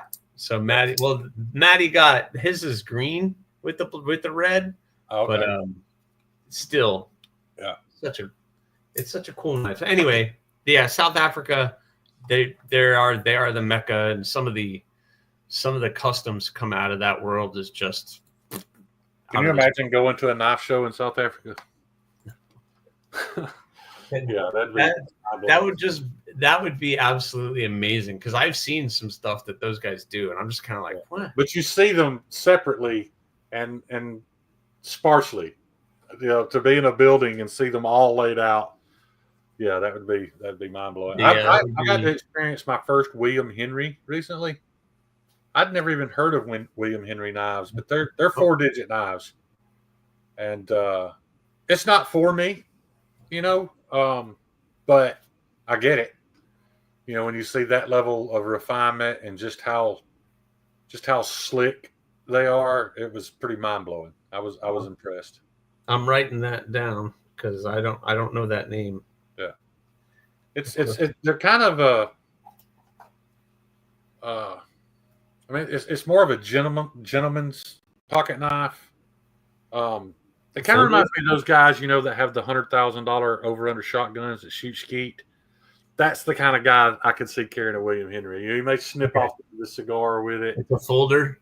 Yeah, they're all very small. It's deceiving until you hold one, where you realize how small they are. But you know, they've got a lot of the copper inlay on the blade, and they use you know, they've sold some with meteorite handles, and yeah, it's pocket jewelry for sure. Yeah, Mallory, they're sold in jewelry. Yeah, I mean, yeah, at some point you look at that and you're just kind of like if I'm that, yeah, that's just my thought though. It's like, if I'm going to drop that much money on something like that, I have a hard time using it. Right. Well, the guy that I met doesn't use them either. They're displayed on his office desk at his business. You could use it, but well, I'm not. That's gonna. I might cut, like, you know, one of those a bubble mailer with it. That'd probably be about it. Yeah, absolutely. I'll check your message when I get off here, Homer. I appreciate it. Every once in a while, you just cut some paper just for the make sure it's sharp, and that would be razor sharp. And I've heard people have issues with, you know, the HRC on the. I don't care about that on that kind of knife. Yeah. Good question, Mad Yoko. I'll let Edgy answer this one. Shane, what do you think? Tyler, to be honest, I'd probably make my first one in Nitro V again. I mean, it's a good looking steel. It performs just fine. It's not super expensive. If you run it, you know, you haven't wasted a week's paycheck. Yeah. You know, yeah, I would probably make my first one out of Nitro V. I'll tell you this though, I would make one out of mild steel first. That's what I was mild steel. Make the knife knowing that it's never going to be a knife because it's not a hardened piece of steel. But make your mistakes on that. Learn what you can and can't do. And I know that's hard to do, dude. It's hard to be patient enough to do that. But if you can buy, you know, a couple feet of mild steel and make 4 or 5 knives out of that, now you're going to be mad when you do hit your target, and then you realize, but it's not hard steel. Yeah, you can't heat treat it. But that's the best place to learn. I learned on old files. Yeah, which was free. And that's great, but it was a lot more work than it needed to be because they're so damn hard. Yeah, because you're working with a hardened steel. And just so you know, for the mild steel, that would be if you go to a box store, one of the big home improvement stores, they sell a weldable steel. It's just sold as a weldable steel. And you can buy, you know, a 3-foot, 1/8 inch thick, 1.5 inch wide bar for pretty cheap, Yoko. And that's just to practice your grinding and practice trying to getting the feel, drilling it, whatever. But you just can't heat treat it. Right. But it depends. Nitro V is a really good steel. If you want to do a carbon, like if you want to do heat treating yourself, if you want to go old school heat treating, 1095, you know, because you can pretty much heat treat that yourself. I use 80 CRV2. I like 80 CRV2. It's a good carbon steel to use. It's really up to what you want to use.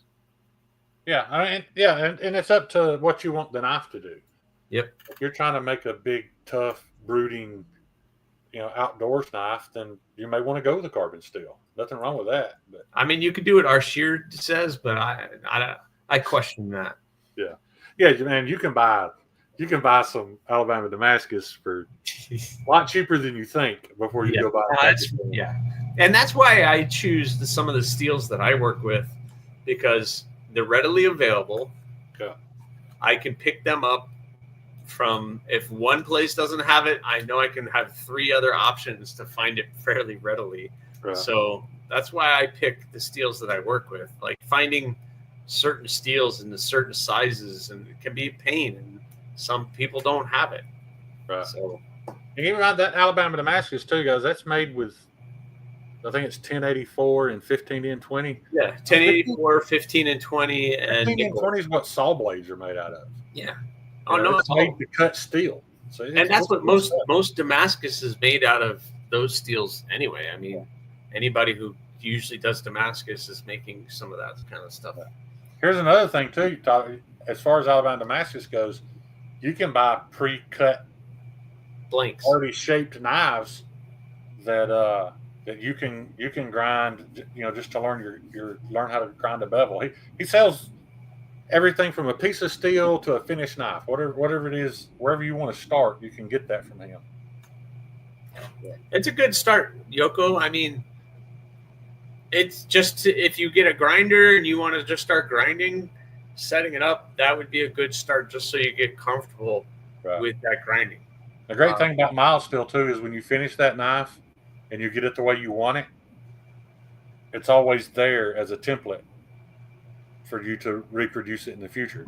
You can't use it, you can't sell it, but I wish I had templates of everything I've made, because I've gone back to remake a knife and I can't quite remember exactly how I did it, so it's a great idea. That's one thing. I've got to go live in 9 minutes. Okay. Well, so one more question, and we'll finish on this. And this is something that I live off of. That feeling you get when you are satisfied to be able to finish a product. What does that feel like? I mean, to me right now, it's the greatest feeling in the world. Like when I post a picture of a knife on Instagram and guys jump on there and post those fire emojis, it makes me feel awesome. It's the exact opposite of depression. It's the best medicine for being in a bad mood. When you see that, it's just pride, that somebody entrusted you and paid you money, just like you said, to possibly, that knife may end up being a family heirloom. Yeah, it's so much better than the money. Oh, yeah. Because the money, all the money does is finances the next one. Yep. The money starts the next one, but I 100% will agree with you that when you finish that product and you send it off and you take pictures and you're sharing it on Instagram and people are commenting and saying how great it is, and even when that person gets it and they will post pictures of it, and that's a whole nother thing. When they do that unsolicited, man, that feels awesome. There's no better feeling than that. And that's what this is all about. That's what drives you. I don't know about you. That's what drives me to keep going. Right.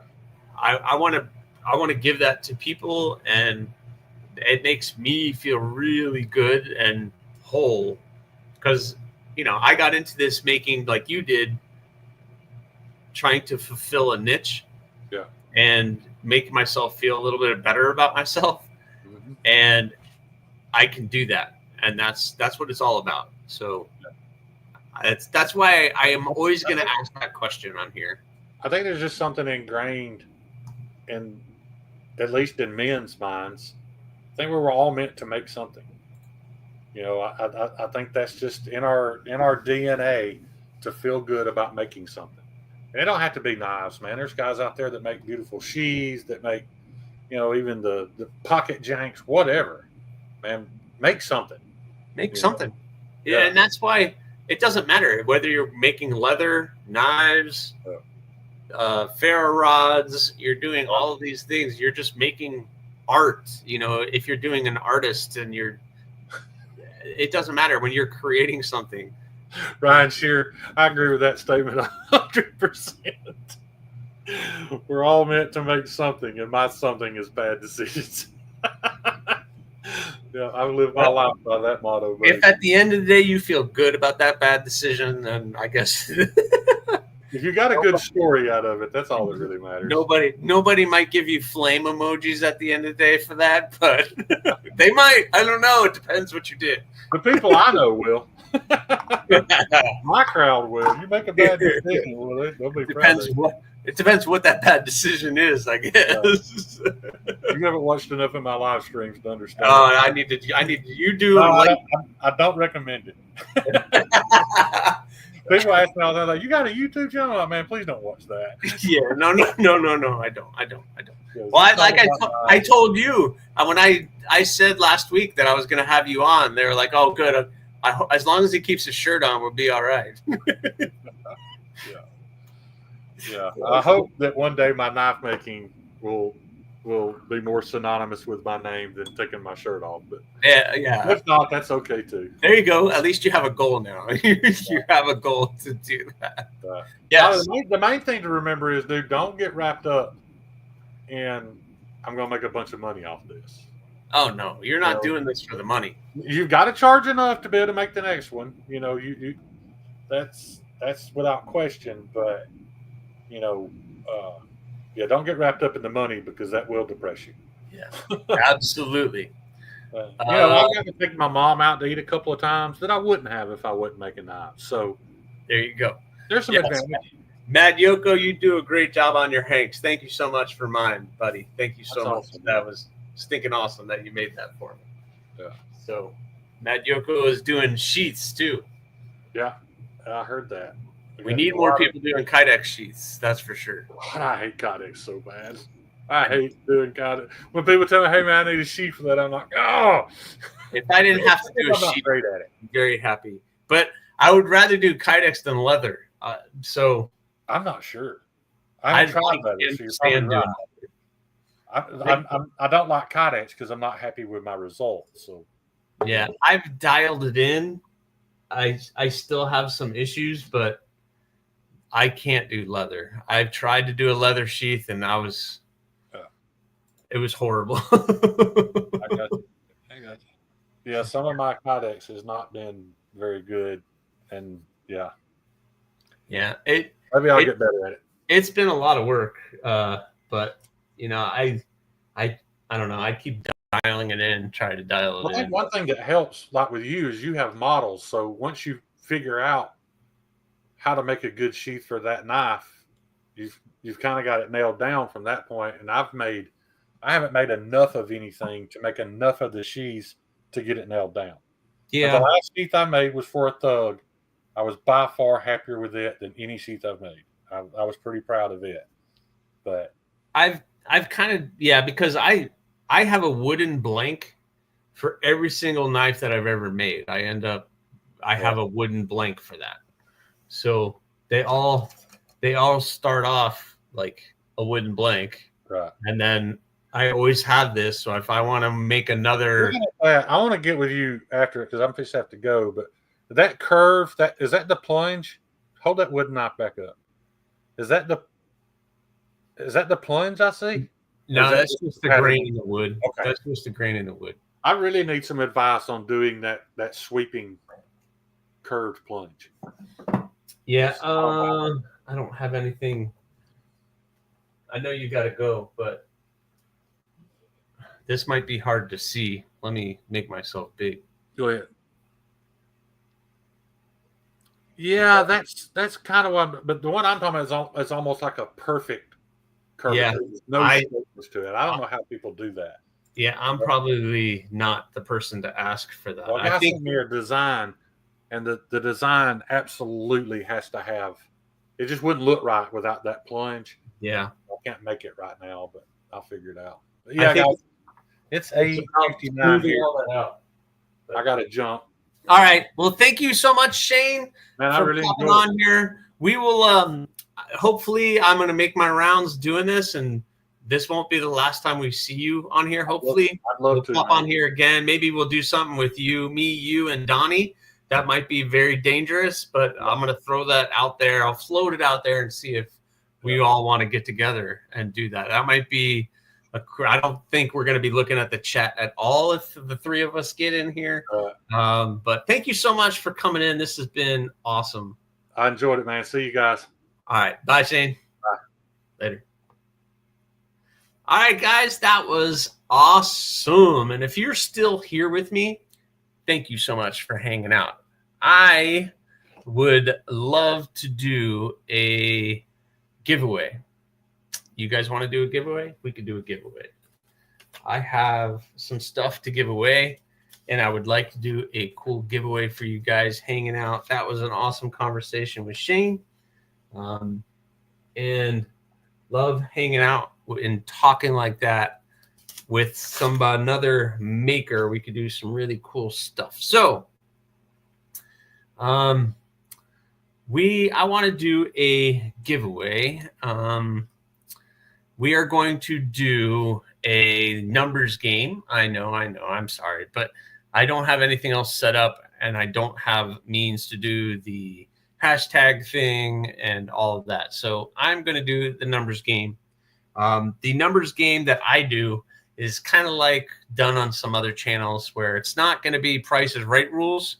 It's whoever's the closest to that number, period. So you can go over, you can go under. We're just going to go as close to that as possible. Kelly, what is that? What was that? What's that face for?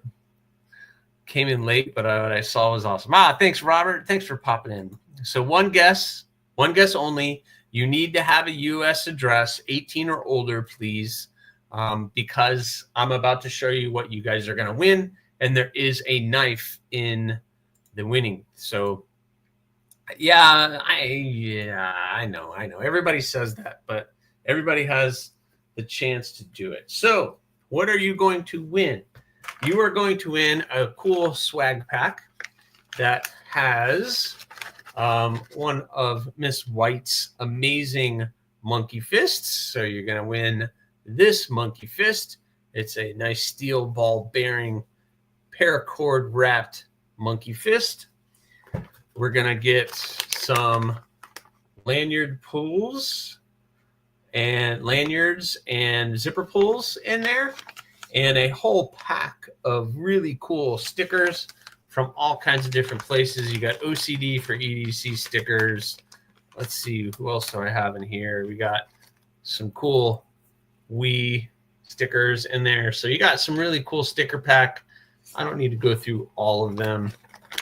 You got a Big Red EDC sticker in there. You got an Aries EDC sticker, which, that's all that really matters, is you get an Aries EDC sticker. You're going to throw in some jank? Oh, geez. I don't know about any of that. It was a great conversation with Shane overall. Oh, thanks, Cod.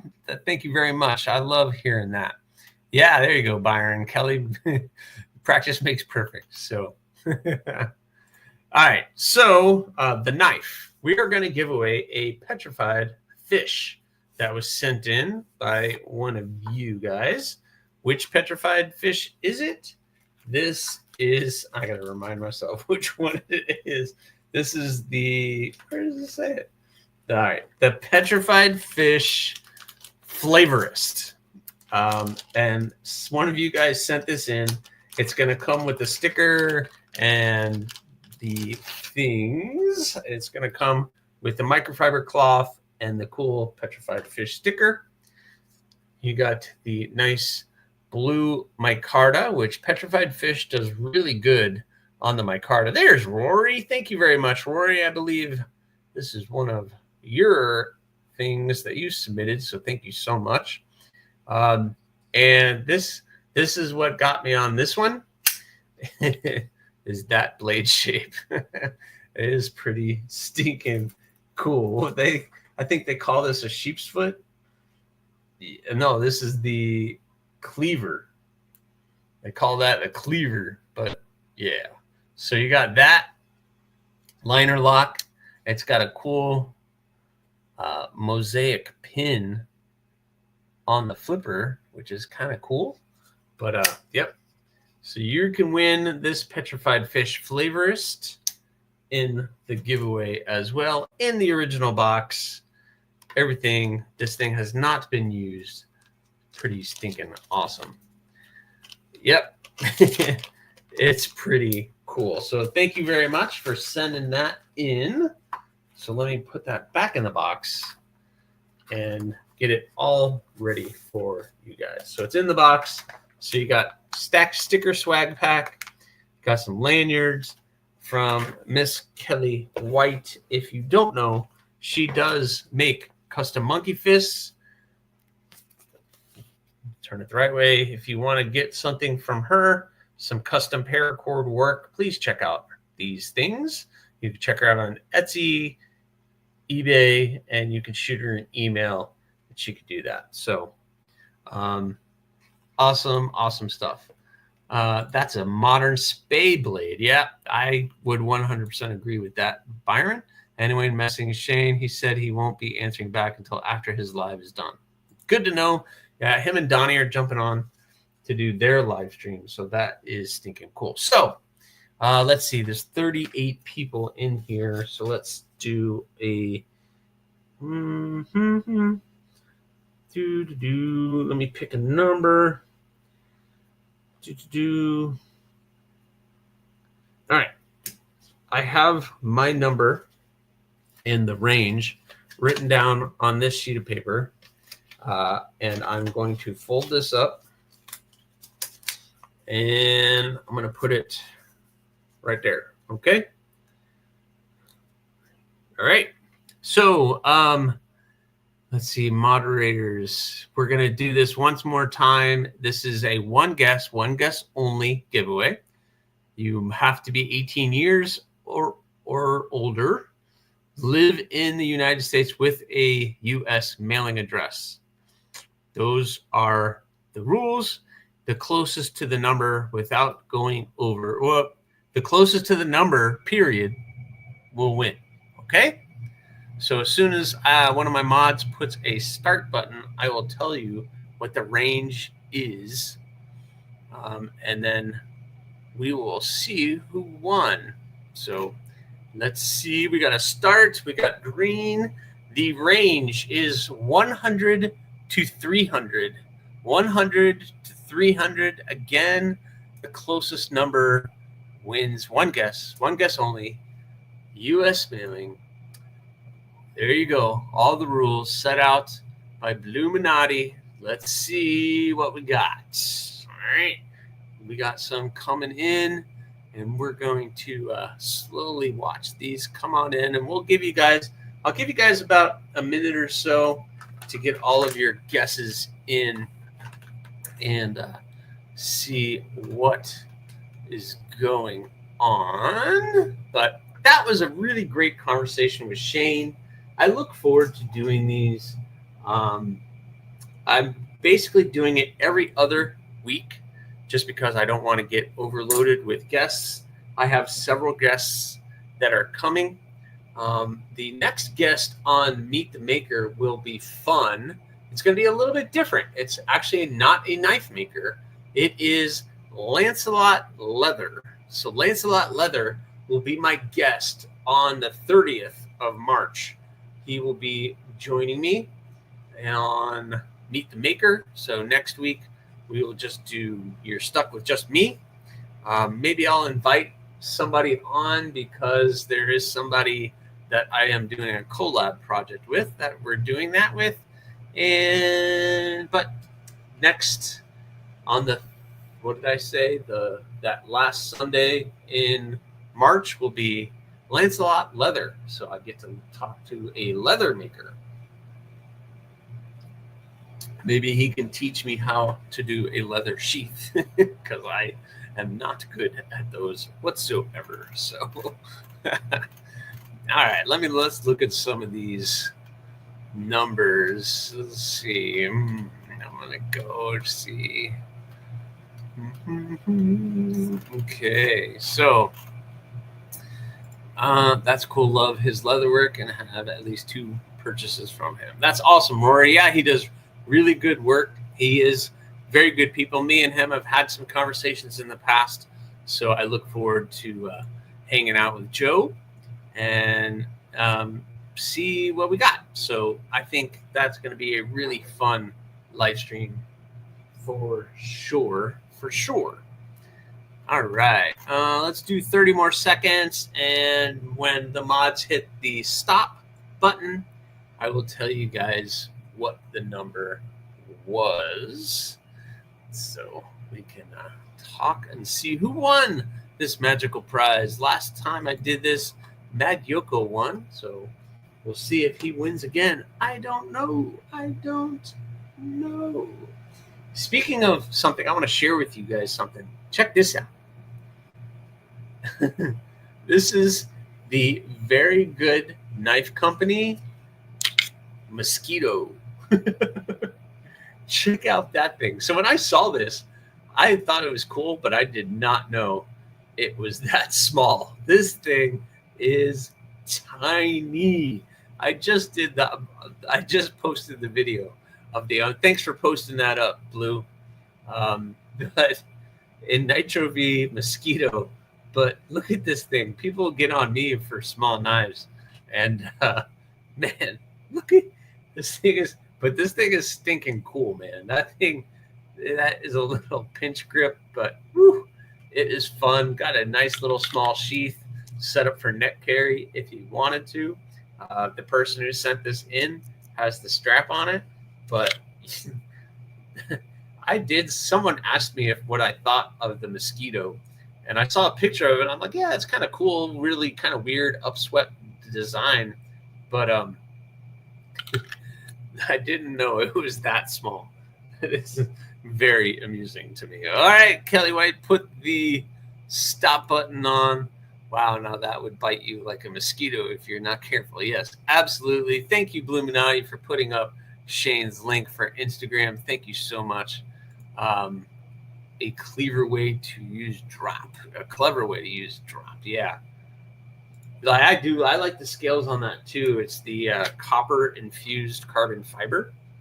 And it has nice steel pins on it. But yeah, it's very nicely done. They do really good work over there. All right. So yeah, fifth pocket fixie. Nice, Brian. All right, so I hope everybody got your number in. The winning number is 268. 268. So let's go see who got closest. We have a 288. We have 245. 287. Did Michael Upchurch get it?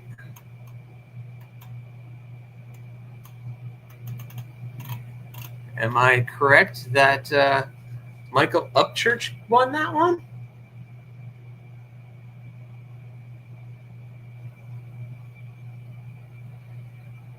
I think you did, my friend.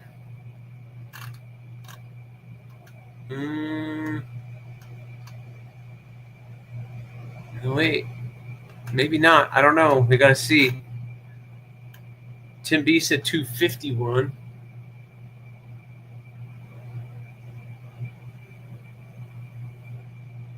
$17. We got it. This has to be done properly. I don't want anybody coming after me.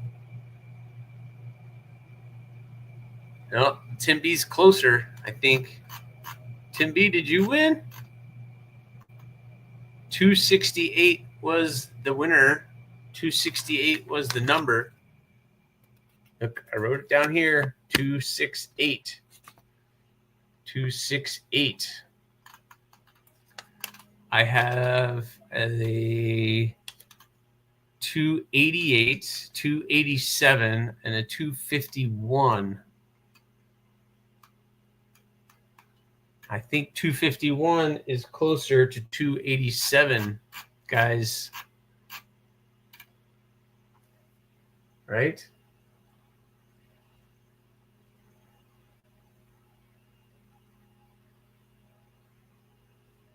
Yeah, Tim B is the winner. I think Tim B won that one.